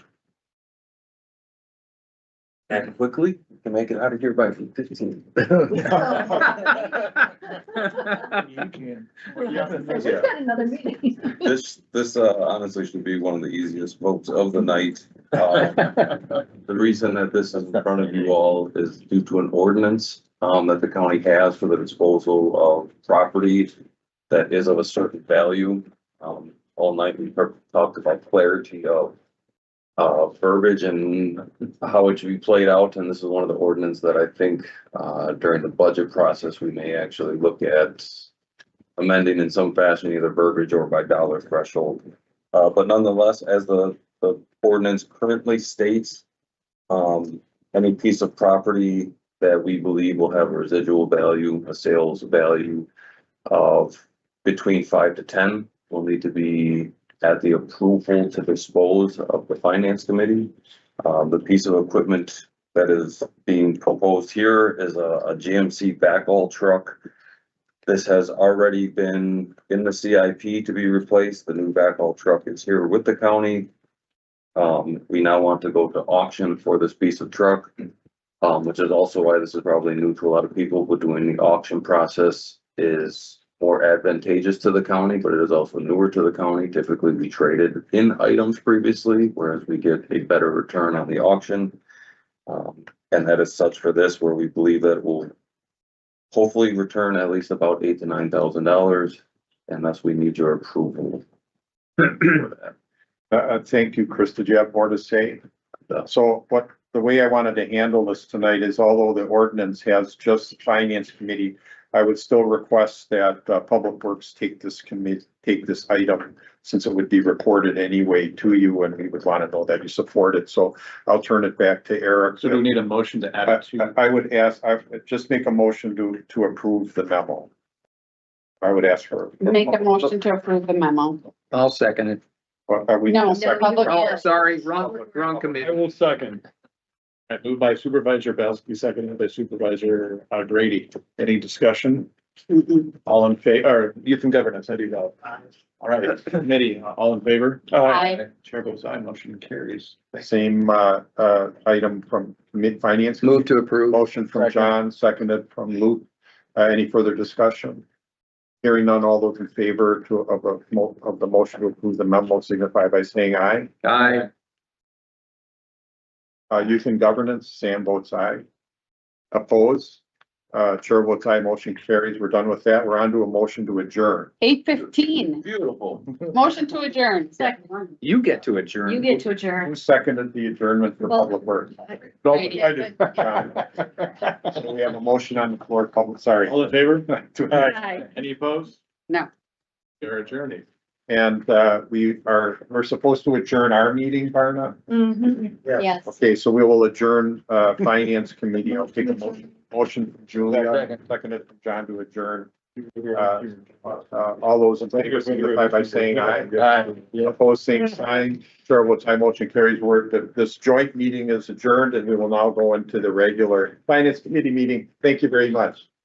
Thanks for having us. Thanks. Call the meeting to order. We don't need to go through, roll call again. Everybody's here. Any citizen comments? Sam, you're welcome to join us. Yes, sorry. Any citizen comments? No citizen comments? We have, the right agenda here. We have, any reports from the chairman? No reports. Any reports from committee? No reports from committee. Approval of minutes, June 11th, 2026. So I have a motion to approve. So moved. John? A second. Luke, second. All those in favor, signify by saying aye. Aye. Opposed, same sign. Chair votes aye, motion carries. Minutes are approved. We are on to item 6, finance, a resolution authorizing and providing for the issuance of not to exceed 22,750,000 GO promissory notes and bonds, providing for notification and sale of said notes, bonds, and other related details. Greg, you're up. Lord. Good evening. I'm Greg Johnson from Ellers. I'm going to go through the pre-sale report that was provided. This includes the financial analysis that accompanies the resolution that's on your agenda for issuance of 22,750,000 of general obligation promissory notes. I'm going to focus my attention on the tables that are after the written report, just to walk through the financial details of this proposed borrowing. So in table number 1, this is a summary of the county's existing general obligation debt outstanding and shows the repayment sources. On the far left-hand side of table 1 is the total principal and interest payments outstanding each year. And then we show other revenue sources that the county budgets to make its debt service payments. So revenue payments received from the city of Kenosha, revenue from the Brookside facility, and then premium is from prior debt issues, money deposited into the debt service fund under state law to pay interest expense. So see the levy for debt service in the county's 2026 budget was $21,302,675. And that future net tax levy, that just shows the current levy for debt service if no other debt was issued. So we'll look at the impact of this debt issuance and future debt issuance in subsequent tables. Table 2 includes a detailed listing of all the capital projects that are included in the notes. For the total borrowing amount for project cost, $22,565,000. Each of the project costs is assigned to an initial resolution that has been approved, several approved previously by the county board. Each initial resolution has a legal term outstanding up to 5 years. So the county can assign specific projects to past borrowing resolutions approved by the county board, and then also establish a new resolution for future borrowing authority. And that's the resolution that's on your agenda this evening. So this borrowing authority is spread out over several resolutions, but we'll see that summarized in a table in a few moments. Table 3 is the sources and uses. So this shows how we arrive at the amount that you're borrowing and identified in the resolution. So the $22,565,000 is the total capital project cost of the detailed project list in table 2. And then we factor in the cost of issuance. These are estimates for completing the financial transaction. So you have fees for municipal advisor, that's us at Ellers. Bond counsel is Foley, that prepares the resolutions and provides the legal opinion that's required to issue the debt. The rating fee is the fee to S&P to get a rating. The county debt issuance expenses, the county traditionally has included some funds in its annual debt issuance to help pay for contractual expenses associated with the budget director and assistant budget director position to account for some of their time associated with management of the county's debt portfolio. The underwriter discount, this is going to be a bid item, so the notes get put out for competitive bid. And underwriters will submit, their discount, which is their form of compensation for agreeing to purchase the notes. So we kind of establish an initial allowance when we size the issue, but it very well could come in less than what is identified as that amount that's shown in the sources and uses. And then the paying agent, that's typically only retained if there are what are called term bonds utilized by the winning underwriter. Term bonds are when an underwriter takes several maturities for each year and bundles them together in a larger block to make them more attractive to investors. But if that is done, that typically can result in more favorable interest rate for the county, but it requires mandatory redemption notices be filed when each of those term bonds mature. Our recommendation is that a paying agent be retained to file those mandatory redemption notices. Just because if those aren't filed, that triggers what's called a reportable event, which the county has to disclose to all investors that it failed to file a mandatory redemption notice. So we kind of recommend that be handled contractually. And then arbitrage. So arbitrage deals with monitoring the investment income that the county earns from tax exempt proceeds. So when you borrow money to fund infrastructure projects, you can invest those proceeds until such time that you spend the funds on eligible projects. You're required under the federal tax code to track those investment incomes to make sure you don't exceed limits. So that investment income that you earn is called arbitrage. This covers the arbitrage monitoring for this issue going forward. So when you look at the project costs, add in the issuance expenses, and then we factor in some investment earnings based on spend down, you arrive at the $22,750,000. So I mentioned the initial resolutions that are being utilized for this financing. That is summarized in table 4. So the last line of that chart says borrowed amount in 2026 for projects. It lists each borrowing amount that is being applied to each resolution. So you'll see the resolution 2024-59, 2021-75. The remaining borrowing authority from those resolutions will be utilized with this borrowing. And then there'll be portions assigned to resolution 2460 for the ceremonial courtroom, portions assigned to resolution 2250, which is for the HABA fund, the high impact fund for the Kenosha Area Business Alliance. Then there'll be some borrowing authority assigned to resolution 2249. And then finally, resolution 2025-150 for future capital projects. Next, table 5 is the estimated debt service payments. So all of the debt service for these notes will be repaid by the county's tax levy. However, we break up the debt service schedule by the principal amount that's attributable to each of the resolutions I just summarized in table 4. So you'll see, the principal amount assigned to each resolution goes all the way across through table 5. The interest rates we've used in this analysis are higher than current market conditions. We typically like to factor in some movement in market between now and sale. But we're looking at total principal and interest over the 10-year term of the note estimated at $28,057,827. Table 6 brings forth the existing levy for debt service that was in table 1 on the far left-hand side. And then we typically, when the county issues debt, we build out a multi-year financing plan that not only takes into account your 2026 capital projects, but estimated borrowing amounts in this analysis all the way out till 2034.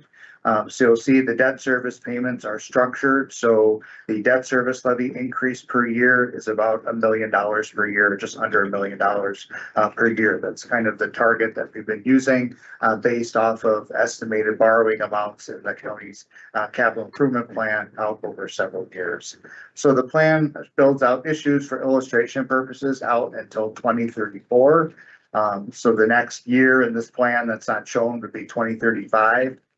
Borrowed money in 2035, it would impact the debt service levy in year 2036. So you'll see in this chart in table 6 in 2036, the debt service levy drops $1,222,000. That's to account for the end of our planning model, because if you borrowed money in 2035, it would hit the levy in 2036.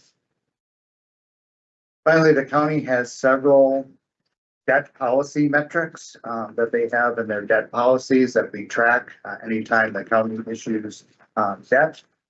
So those are all summarized in the chart in table 7. So first is kind of the adjusted debt burden, which looks at your net principal outstanding for your policy compared to your total equalized value. That percentage should not exceed 0.8%. So you'll see throughout the multi-year planning model, you're below that policy threshold target. Your debt service levy as a percent of your total expenditure should not exceed 15%. You'll see you're under that policy metric as well.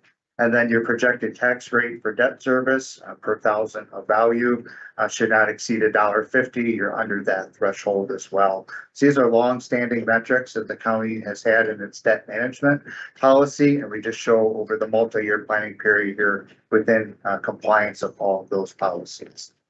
And then the final policy metric that the county established a couple of years ago was to have its principal outstanding at the end of fiscal year 2022 to the end of fiscal year 2032 be reduced by at least 5%. Some exceptions to that policy are what the policy defines as legacy capital projects, kind of your atypical routine capital projects. So that includes the South Pike River debt and the ceremonial courtroom debt outstanding. So we show that even with all the future debt issuance that we've modeled out through 2034, that the principal outstanding would still decrease by the end of 2032 by a little over 5%. So that's the overview of the financial policy, the metrics. In terms of the debt issuance process and where we're at this evening and where we go going forward, this is the beginning of that process. And so the presentation of the authorizing resolution to the Finance and Taxation Committee, or Administration Committee, excuse me. So that's the first step. If it's approved at this committee level, it will go to the county board next week. This resolution only requires a majority vote of the county board to be approved. If it's approved by the county board, then we will go through the debt issuance process. The sale would occur on August 18th, the regular scheduled meeting date of the county board. We would conduct the competitive sale that morning. And then present the bid results back to this committee that evening, and then it would be forwarded on to the county board. And then the closing date, that's the date the county receives the funds, would be on September 3rd. So that's the overview of the process. So that's the summary of the financing plan and the debt issuance process. Thank you very much, Greg. Did anyone else from administration have anything to add to the report? No. Okay, Julia, the Yeah. floor is yours. Thank you. I had a question on the underwriter's discount. 10 is kind of your ceiling, because that's a pretty high number there. I just wanted to make sure that, you know, in my experience, we like to see it lower than that. Yes, but we don't want to have it so restrictive that we discourage bidders. In my Okay. opinion, if you have it lower than that, you will not get as many bids. So by putting it at 10, we're getting bids, but we're really hoping to get it in at about 7. Yeah, it typically comes in well under that, so. All right, just wanted to be sure. Thank you. Luke, Thank you, Mr. Chairman. Greg, nice to meet you. I'm the new guy around here, not you. And I spent some time going through this resolution with Barna and Patty this week, so I'm trying to get up to speed as much as I can, but, I don't have any, I'm not a roadblock or anything. I just have some questions. That's fine. So I noticed on table 2 for the CABA, for the money for CABA's high impact loan from the CABA, resolution 2022-50, it says 250, but then over on table 4, it says 255. Yeah, so the original, so you're seeing, just to make sure I'm following, so you're seeing a table 4 under the 2250 in bold, it says Yep. the $2,050,000. That was the last line there before the total, the 255. 255. Yeah, but in table 2, where you go through the project list, it says 250. It includes the issuance expenses, so on table 3, if you go down to the bottom, Okay. it's 255. Okay, I missed that. Thank That's you. okay. Thank you. Along those lines, and I don't know, maybe you're not the right person to ask the question, I don't know, but going through the project list, everything seems totally on the up and up and reasonable. I mean, I understand why we borrow money, right? We don't want to pay for we don't go out of pocket for capital expense. We want to kind of balance the costs a little bit. We do things like roads and bridges.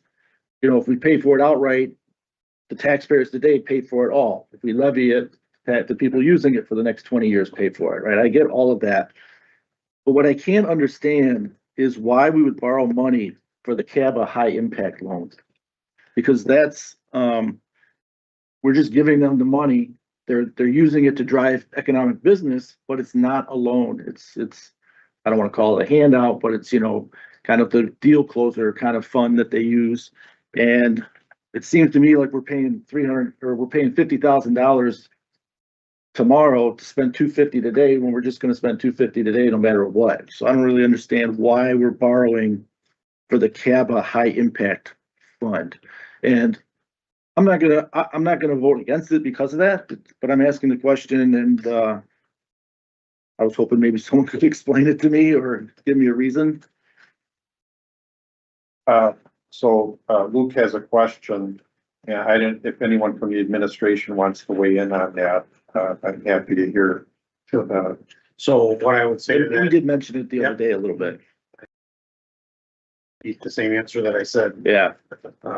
Earlier this week, is that, as you said, that this dollar amount is for the high impact fund. Yeah. Is to drive the economy, to have businesses come in. Yeah. And again, that would be it. This is looked at it from a long-term view. So in my opinion, it's the same as if larger capital dollar amounts are spread out over. I get your point. Yeah. Incurring interest costs, but to me, it falls in the same category.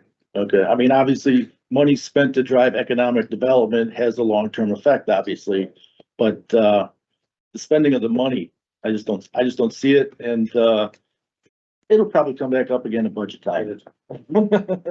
I yield back. And I can respond to that. I mean, I'm the guy who did it.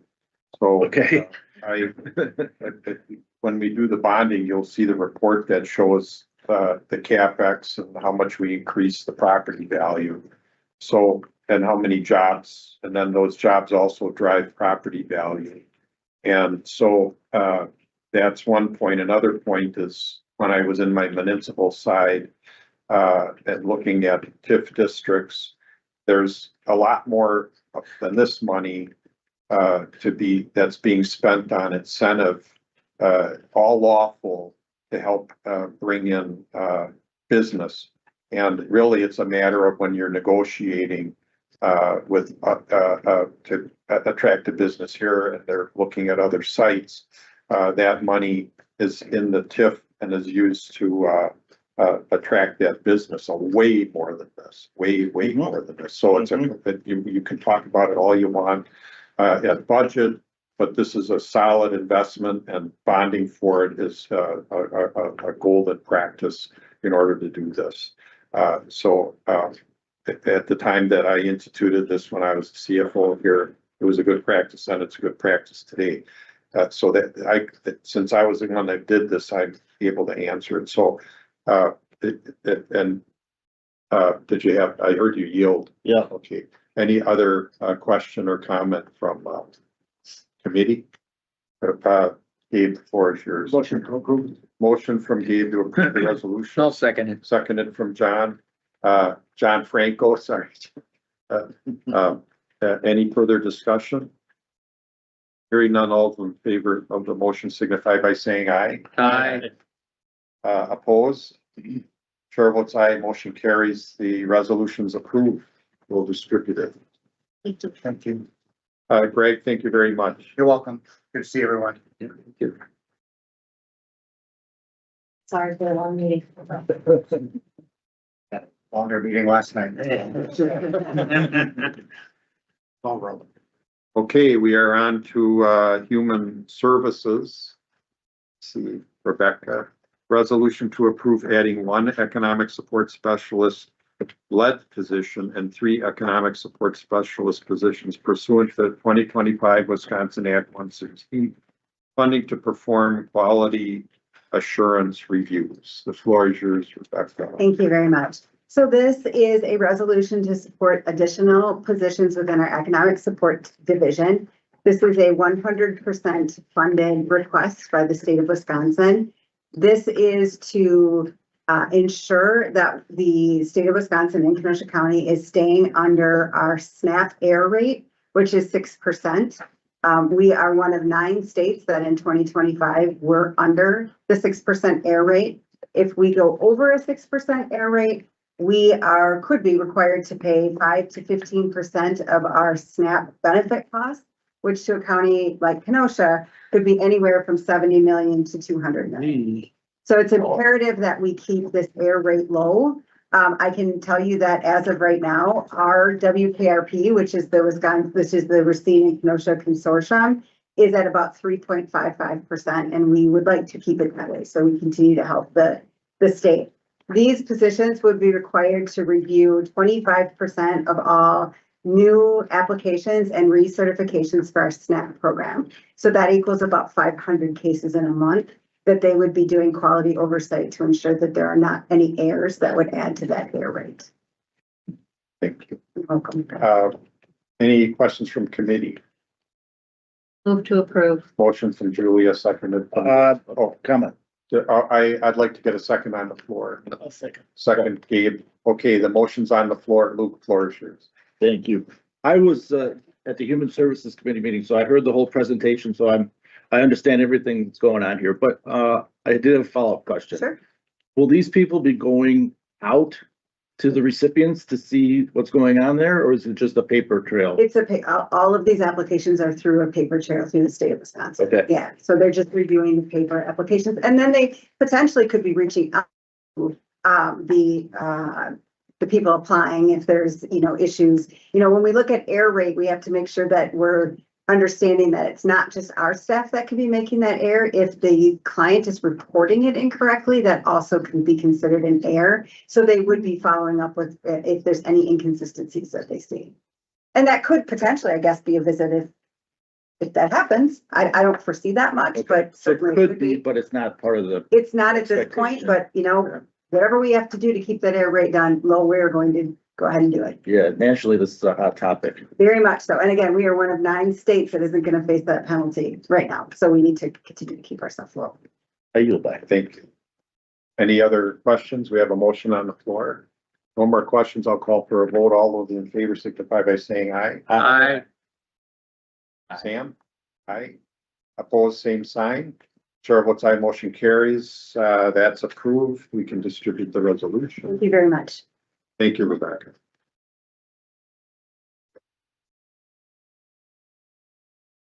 All right. Item 8, we're on item 8. Yes. Supervisor Noodle, resolution to repeal 2022 policy resolution 2 and adopt a policy regarding Kenosha County division heads. That is the item before us. Any comment from, okay, Well, you want to- Gabe, I'll let you hosted, you sponsored You know, the resolution, the floor is. unless you want to do it. The floor is yours. Okay, this goes back, I believe in 1996. There was a resolution passed, and in 2022, we repealed the resolution and changed with the present resolution now. I remember some of you guys that were at the board at that time also remember that we had some discussions and everything. And one discussion was also to kind of try that on a temporary basis to see how would that work and maybe revisit later on. Anyways, so it passed committee, passed the board. And then 2 years ago, actually, I believe it was August 14th, is one of the supervisors put a resolution to repeal the one that we passed in 2022 and go back to what we had before. Well, on August, July, whatever it was, 14th, it came to the committee, to the finance committee, and it passed. I believe the vote was 6-1. But don't vote me at that 100%, but it did pass. Then it came to the full board on the 19th, and the board passed it by a vote of 13-9. There was a lot of discussions there, the reason why, and I'm not going to go through that, but if anybody, should I say the dates, anybody can go over and listen to what was said at that time. And it was mentioned that it was not working. One supervisor, so that was me, that I say, I think when we passed it, we thought we were going to do better, but as far as I'm concerned, we went from bad to worse. And it passed 13-9. The next day, the county executive vetoed, so we could not do anything, and it was not brought up to override the veto or anything. So now I figured, well, it's time to try again, because what we have now, it's not working. There's a lot of people, and I'm not gonna, please don't read anything between the lines or whatever, but there is a lot of people that retired. Some of them, I was told, and again, some of them, they left. It was either or. And there's a lot of pressure being put on the workers and the department heads and everybody else. And I know for a fact that she wants to use her power to keep everything, to do what she wants to do. That I know for a fact. I know a couple cases that happened 100% sure. And so I felt that it's time that we change it. The board should have the opportunity. I mean, we vote when we hire somebody, and if they're doing something bad, just to be fired or like, oh, but just to have one person decide, and especially when, as far as I'm concerned, is showing that it's not being done. A lot of times it's done politically or just because whatever it is. So for that, I'll put the resolution again, and hopefully it's going to pass meeting. It's going to pass at the board, even though rumor says that even if it's going to pass, it's going to be vetoed again. So that's what I got to say. You. Yes. Any other comment from committee? Julia. Yeah, I'm just gonna make the comment that, I would like the resolution to stand on its own and not have opinion or perspective of how the county exec may or may not be doing a job. That I think that the idea of our department heads having some job security is a good one. I have no problem. I voted for it when we had it before the board the last time. I think that the job search that is done for our department heads is exhaustive, and we end up with good quality people. But I just think that it makes it makes a specious argument if we are not, and I think I would just prefer for the, when we start making allegations without it being supported. And so I will just simply say that I would like the resolution to sit and stand on its own 2 feet. So that's my comment. Thank you, Julia. Mr. Chair. I'll let, Joel have the floor. I just want one clarification, Supervisor Robinson's remarks. Department heads are by law at will. There's no question. The department heads are at this point human services and public works, but by law, they are appointed by the county executive, confirmed by the board, and serve at the will of the county executive. So the division heads, which is what this is dealing with, are a little bit different. In as much as we sort of created that position, I think, back in the late 90s. I wasn't here. I don't believe the chairman was here when that occurred, but I could be wrong. I suspect it was a compromise, although I don't know that. I was here. I went from at will to, having this appeal, then I went to at will again, so it happened to me multiple times. So again, just for clarification's sake, the department heads are a different category. Department They are, this would be talking about the division heads. Thank you. Appreciate the clarification. Okay, any other comment? Yeah. Luke Larcher. Thank you, Mr. Chairman. So this resolution is saying that to fire one of the division heads has to go to the county board. Now, does that apply? No? No. What is it saying?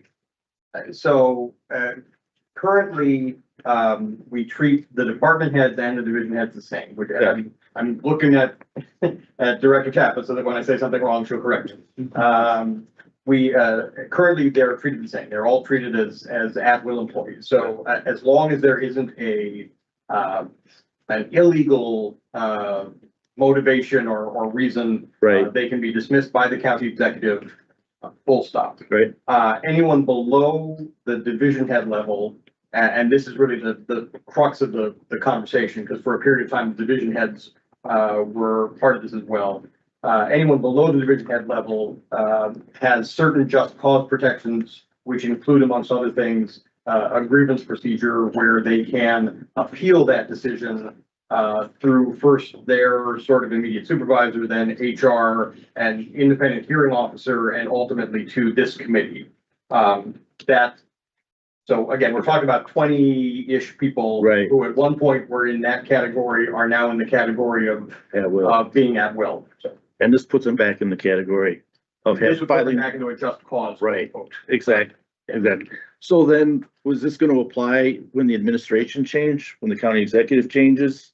The new county executive is gonna have to prove cause and go to the board to appoint someone new to these positions? So historically, the department heads, so we're talking different than what this resolution is dealing with, but historically, department heads have had their authority stem from the executive. So the executive upon election, whether it's re-election or a new election, has had to appoint or reappoint those individuals. The division heads have historically remained the same. So for example, when Executive Kirkman was elected 4 years ago, the vast majority of the division heads, if not all the division heads, at least initially stayed the same. There was some change over a period of time, but it wasn't as if. Not This clean. is a poor example because I'm in a unique position. Okay. You may have heard me say at the orientation, I am the only person who has lines going to two different parts of the organization. Executive and legislative. So let's talk about Greg Bolt. Right, if a new executive comes in, Samantha loses in 4 years and the new executive doesn't like him. Again, she would have to, whoever the new executive is, would have to have some degree of reason. And have to be a non-illegal, Yeah, right, discrimination or something like that. Right, you're saying now, or if we pass the resolution? Now the executive, now, Currently, I mean, in theory, the executive could remove division heads at will, like Greg Bolt. right, and if we pass this, then it has to go through the grievance process. Then they'd have Yeah. yes. I got it. I don't come from this world. I spent 30 years at will. Like, we don't like you, you're moving on. Thank you for your services. And so I just, I think employment should be at will. That's just how I've lived my life and the world I come from and the world I know. And so I'm probably gonna vote that way, Gabe. I yield back. Thank you. Any other comment or question? John? I'll second what Luke said. That's what situation I was in when I was working as an accountant, so. Thank you. Thank you, Joe. Any other comment or question? Let me just give a little context. John Franco. Yes, The sir. floor is yours. Thank you. In 1996, when that resolution 12, I believe, was passed, we had, up until 2022, we had 26 years where, division heads, as they were called, which were created in 96, basically were there for just cause, had to be removed for just cause. This has actually only been pretty recent. In 2022, the county executive, when as Supervisor Nudo mentioned, we had a vote and to move district heads or division heads, to at will. And so it's only been like this for the last 4 years, but for 3 county executives over a 26-year period, it wasn't like that. So this is actually a new situation. And of course, as was mentioned 2 years ago, there was an attempt at a repeal, and it actually was repealed, but it was vetoed. Yeah. And so that's kind of where we are now. So we're, I guess, taking a bite at the apple for a second time here, I guess, to revisit this. Fair enough. Yeah. Thank you, John. Or are you I done? yield. Any more comment? As chair, I worked here 33 years. I'm not going to support the policy before us. I am a professional with several credentials, as many of you are. And when I came here, I heard the comment that it's fairly recent, but about half of my tenure here was at will. And when I was hired, I was at will. And that's what I expected. I expected to be accountable to the board of directors and the county executive. I was aware of this appeal process, but I would consider it professional suicide to do it. I know that I could have, if my boss didn't like me, I could appeal to the boss. Then if the boss denied the appeal, then I could appeal to HR. If HR denied it, I could appeal it to a independent hearing examiner and then ultimately to the finance committee. And then the word gets out on that and I try to go get my next job. And what happens, the way that us professionals did it was that we kept our licenses, kept our credentials, kept our contacts, and were able to move on. And it was an honor to work here under these conditions. And that's how I wanted it. And I really enjoyed the at-will being reinstated. I have a partial file on it. If anyone ever, and so the computer file is probably 3 times, because I'm OCD and take a deep dive into these policies. The at-will is the best policy for the county, and I'll support the existing at-will policy and not the recommendation to amend it. And those are my comments. And unless there's further comment from anybody, it's okay, Gabe. If I can, I just want to make a small comment, okay? I understand that as somebody working in the private sector, it's all a will. Because we're working for an owner. That's what he wants. You know, if he doesn't like what we're doing for a reason, he's gonna let us go, because that's what he wants. And the public sector, okay, we're working for 180,000 people here in Kenosha County now, and it's all politics. Let's face it, there's a lot of politics going on. So if the county executive, no references to say, please do not read anything between the lines, whether it's Samantha Kirkland or is the previous one or the new one, whatever. You know, let's face it, even though we're supposed to be not partisan, but all of us know where we stand, okay? And just because if she doesn't like it, I'm not insinuating that's what she's doing. I just keep on repeating that. But if that could happen, and there is a lot of people, I know that, they don't feel at easy by doing that. Maybe they could change, but going back, you guys can, they got more, what do you call it? Numbers, you know, precise numbers.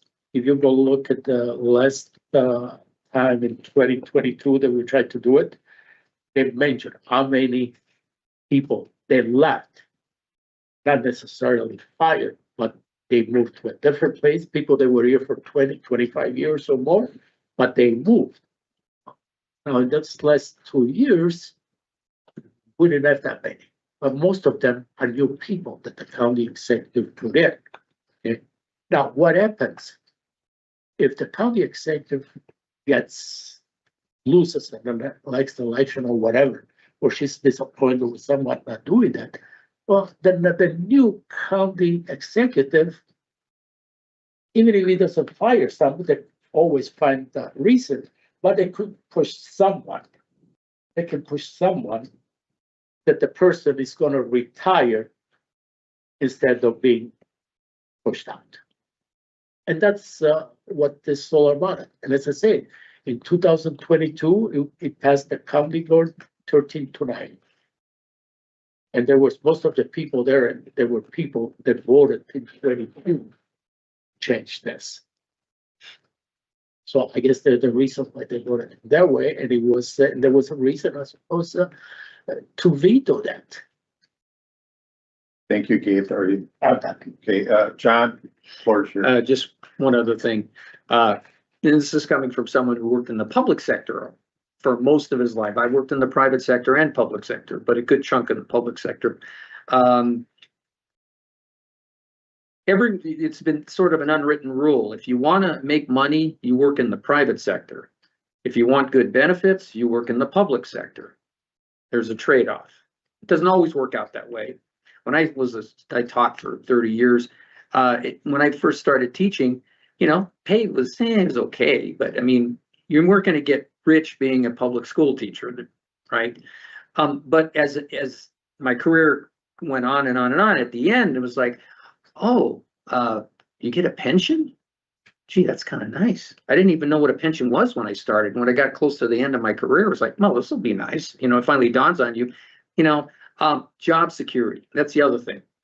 Public, you know, working in the public sector, you tend to have job security. Now, you know, we can debate that, whether that's good or bad, but that's one of the benefits of working in the public sector. The trade-off is you don't make as much money, but you get job security. Now, whether you think that's good or not, certainly at will, you have less security working for cause, if you will, or only being able to, some can only remove you for cause, increases job security, which increases less turnover, which adds to, I think adds to more productivity in the long run if you know you're safe. And the other thing too is being able to speak out. If you know that you're working in at will, you know you can't cross your boss. You're gonna you're gonna cooperate, even if you disagree with what your boss says. Now, maybe not, some people don't, but I guess it depends on the situation. But I think at working for cause or not being able to be removed unless for cause increases job security and, less turnover. And on the long run, arguably, this is the flip side of this argument. Even if you worked at will your entire life, it is a good thing. And the other thing too is we're trying to compete with the private sector. How do you compete with the private? We can't pay workers more than the private sector. So what's going to draw people to work for the county? Job security. That's one of the things. Benefits. Even if the private sector doesn't get it, of course, go back far enough, the private sector did get pensions a long time ago. Yep. But now, unfortunately, they don't. I always say, private sector should have pensions. I mean, 401ks replace that, but that's neither here nor there. But so anyway, I think that there's some good things about having certain, in this case, division heads working for cause, enables them to speak up.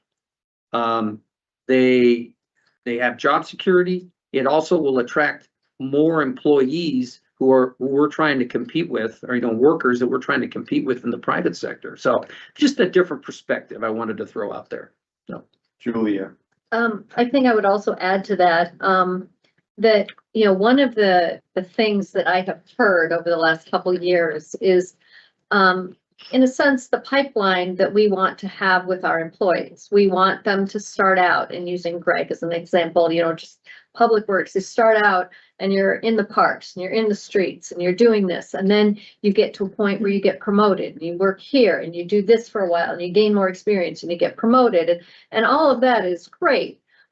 And what we're doing with this, basically with the way that things currently are, is that somebody is going to get to the position just below division head, where they have the stability and the security and the this, that, and the other.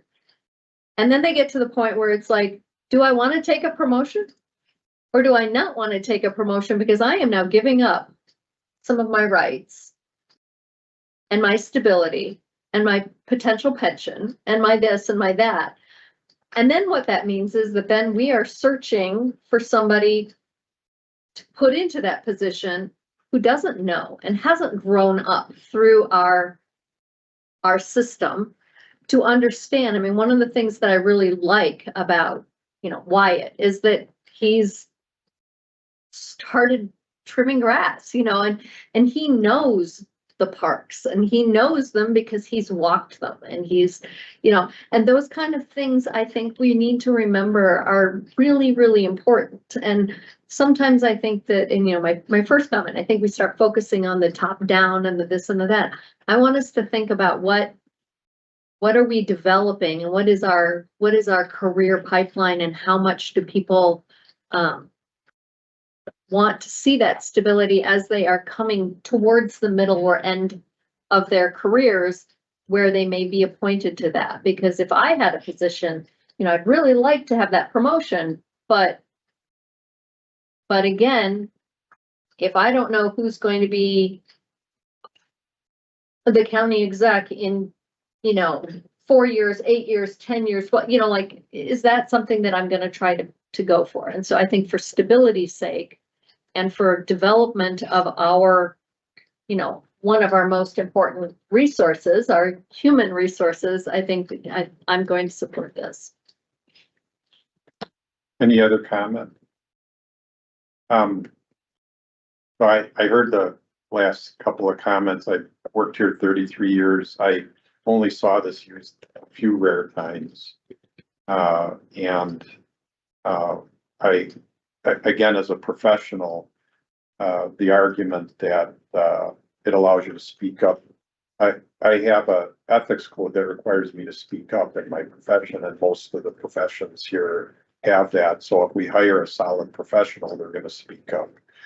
I think the statistics have shown that the turnover in public sector and the line has gotten almost the same as turnover in the private sector. Clara, is that correct? So, and then, there's, the last thing you're thinking of is at will when you're getting promoted. You're thinking about how fun the job is gonna be and how happy you're gonna be to be able to do that work. So, you know, again, guy that worked in the private sector, public sector, at will's the best way to go. And not, I don't want to have, I don't, as chairing the committee, I don't want to have the last word. I just want to be sure that anybody on committee can weigh in on the house. So I'm ready to call for a vote, and I'm gonna, as chair, ask for a roll call. I'll ask Mary to call roll. Supervisor Geertsen, No. Nudo, Yes. Franco, Yes. Pollock, No. Cool, No. Robinson. Yes. Yig. Yig, Yes. so it was 3-3, So it failed. fail. Thank you.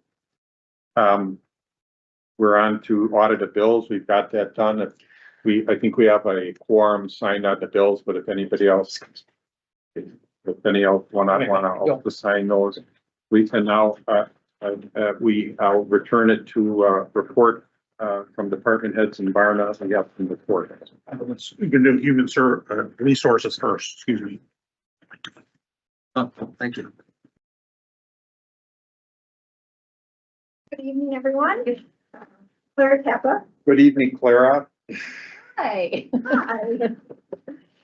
So I'm here to report on an item that requires an informational report only to the Finance and Administration Committee. This is a reclassification of a position that is lateral, so it doesn't require a modification or approval, but it does require me to report. So in public health, we have a head of public health supervisor dash preparedness position.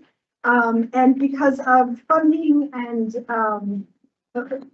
no longer has a direct report, we changed that title to public health preparedness coordinator. We just took away that supervisor title because they no longer have direct reports. Still an exempt role, still doing all of their preparedness duties.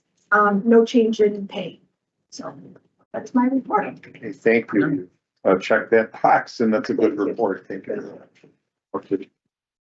Now, I think our next report is our budget director on the general fund. That is correct.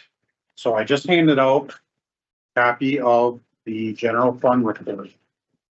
This will be the first report I give on 2026. It will continue every month going up all the way till next April when we do the final year-end closeout. I might be biased, but I think this is one of the most important reports that finance committee members will review as the year goes on, because it looks at the budget and the actual and compares how our budget is faring compared to actual. Obviously, at this point, it's all estimates. Approximately have 6 months worth of actuals in place, but as the year progresses and into the early next year, that's when it starts to get more and more in focus. But it is still important on a regular basis to review what sort of things are trending positively and some things are trending negative. So the way the report is arranged on the top part are the things that would increase the general fund positively. Next would be the items that cause a decrease to the general fund, negative. Then it compares, then it totals the combined effect of that, and it compares it to two different things. It compares it to the 17.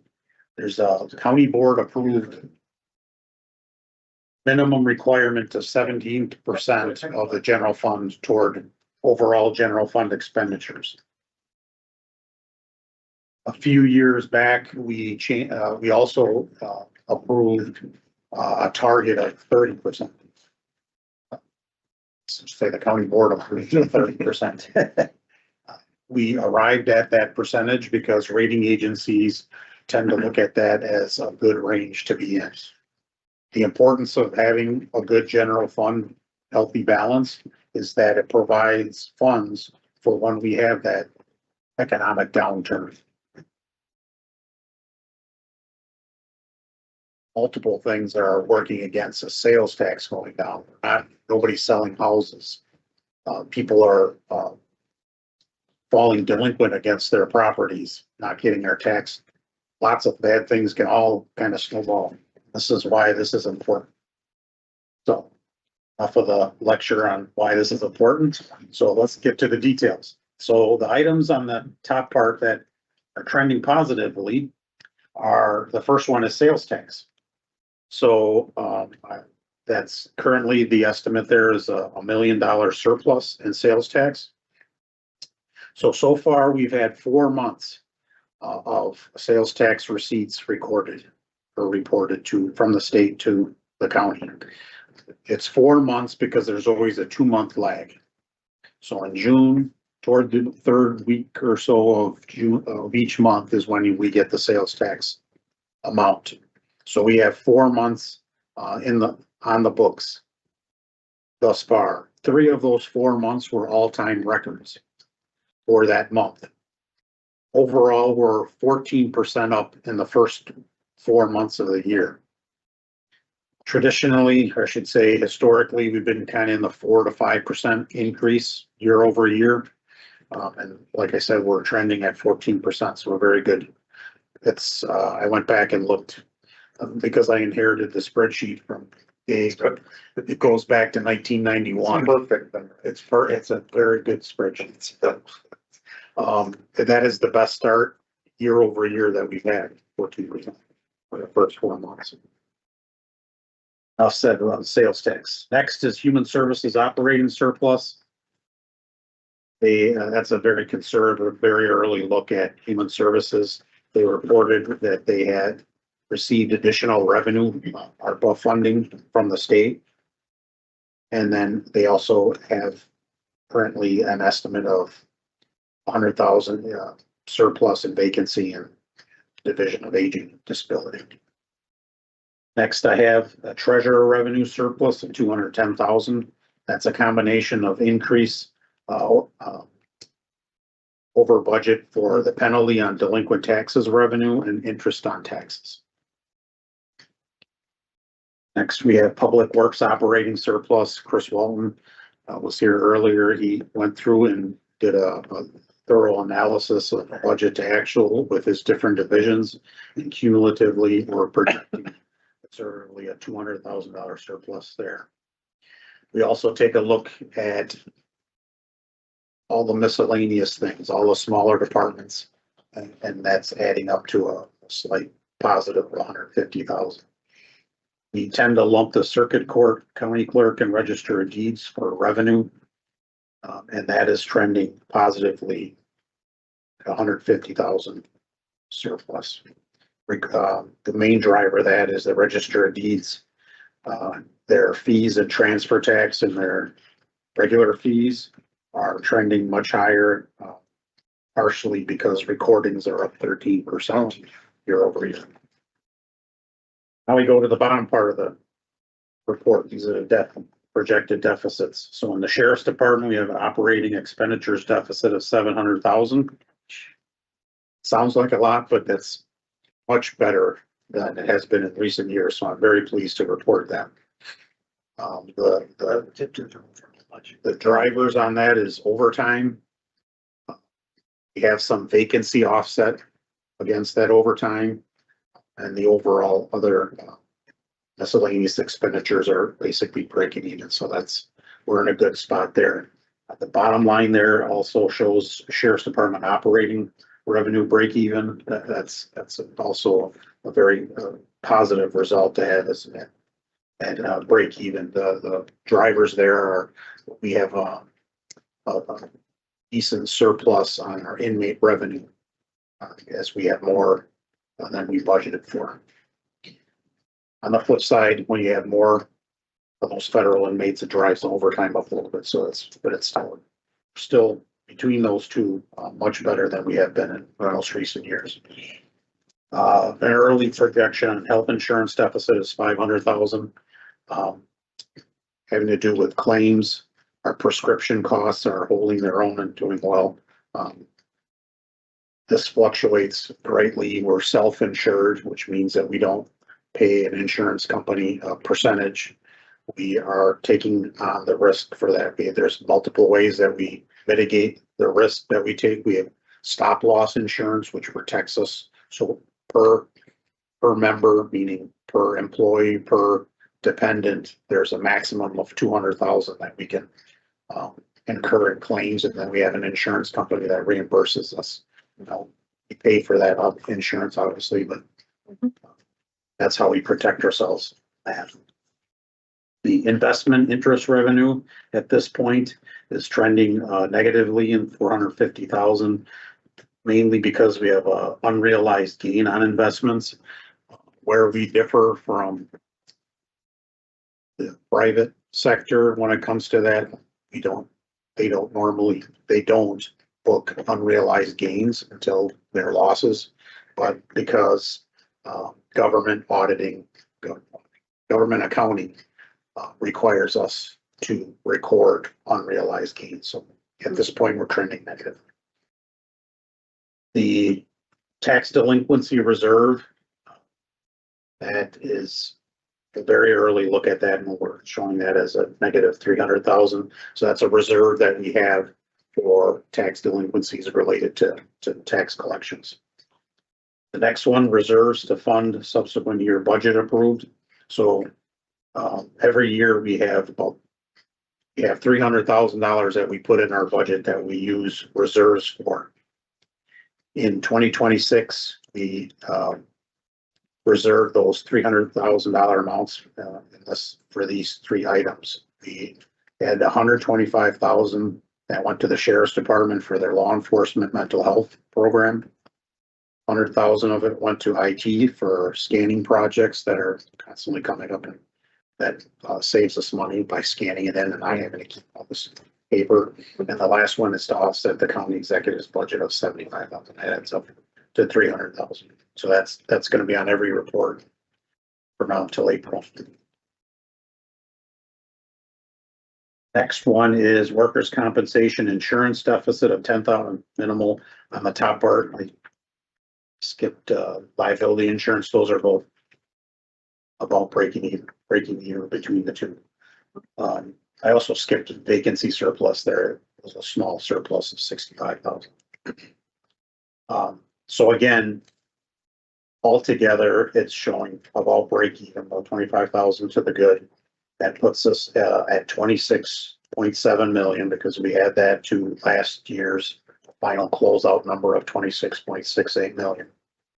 Then we compare that to an estimate that we have for general fund expenditures. We increased last year's actuals by 5% and have that's the 93 million, 89,000 there. So that puts us at 28.69. When we add in the $1.5 million health insurance reserve that we have, that puts us over 30%, and we're right there where we need to be for our target. With that, I'll take any questions.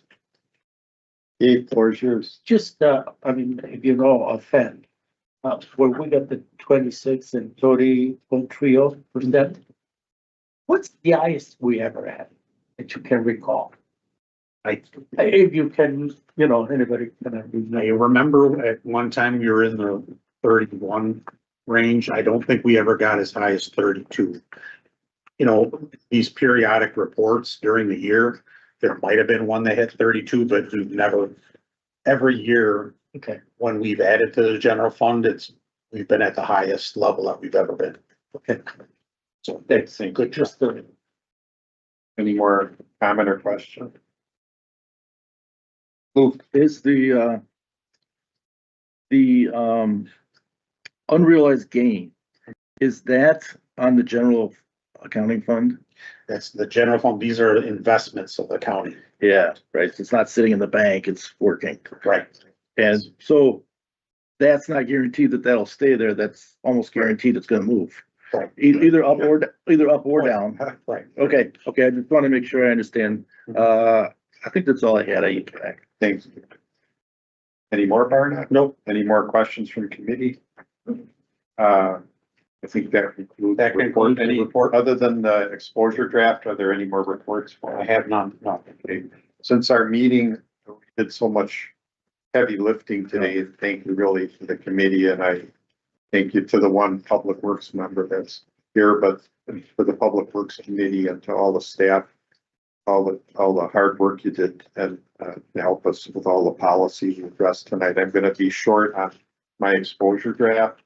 So this was a policy that I introduced my last term here. And I brought this forward in April of 24. And I would check in from time to time on the status of it and would say it was okay to push it back a little bit because the workload was getting so heavy for the administration. But now, in my third term here, I was able to get this vetted through administration. So what I'll say is that this is a fraud policy. I'm providing it as an exposure draft. It's a best practice. So if any county board supervisors would like to follow best practice when you're bringing in policy, bringing it in as an exposure draft is a good way to go. So submit it to the administration, have them vet it, look at any fiscal impact, look at any legal impact, make sure all these I's are dotted and T's are crossed. And now I've gone through that process and now I'm bringing it to the finance committee for you to review and comment. And I'm not going to put this on the board agenda or ask that it be put on the board agenda until the committee has had a chance to look at it, weigh in. It primarily has to do with reporting so that when there is a fraud, it gets reported to administration, it gets reported to the board. We'll protect ourselves, but we'll do it confidentially, make sure that we're not, if we have to do a sting, make sure that we don't expose anything relative to the sting so that we can appropriately do the sting and, that kind of a thing. But, so I'll just leave it at that unless Barney, you wanted to say anything. I know you probably planned on making some report tonight, but I just wanted to, be brief in this. And if anyone has any questions, I would like to bring this forward and have it formally adopted by the county over the next few months. So. Yeah, that was the only comment I was gonna say is that this will be brought forward at a later date. But, and then anyone who read it had any question or comment, happy to take that now at this point. So. Hearing none, I think we now have gotten to the end of our agenda. And the next item on our agenda is an adjournment. Motion to adjourn. Motion from Luke, adjourn, seconded from, I'm gonna take Julia's second, okay. All those in favor signify by saying aye. Aye. Opposed? Where you vote? Chair votes aye, motion carries, we're adjourned. Thank you very much, and same people voted to adjourn, right? So- Yeah.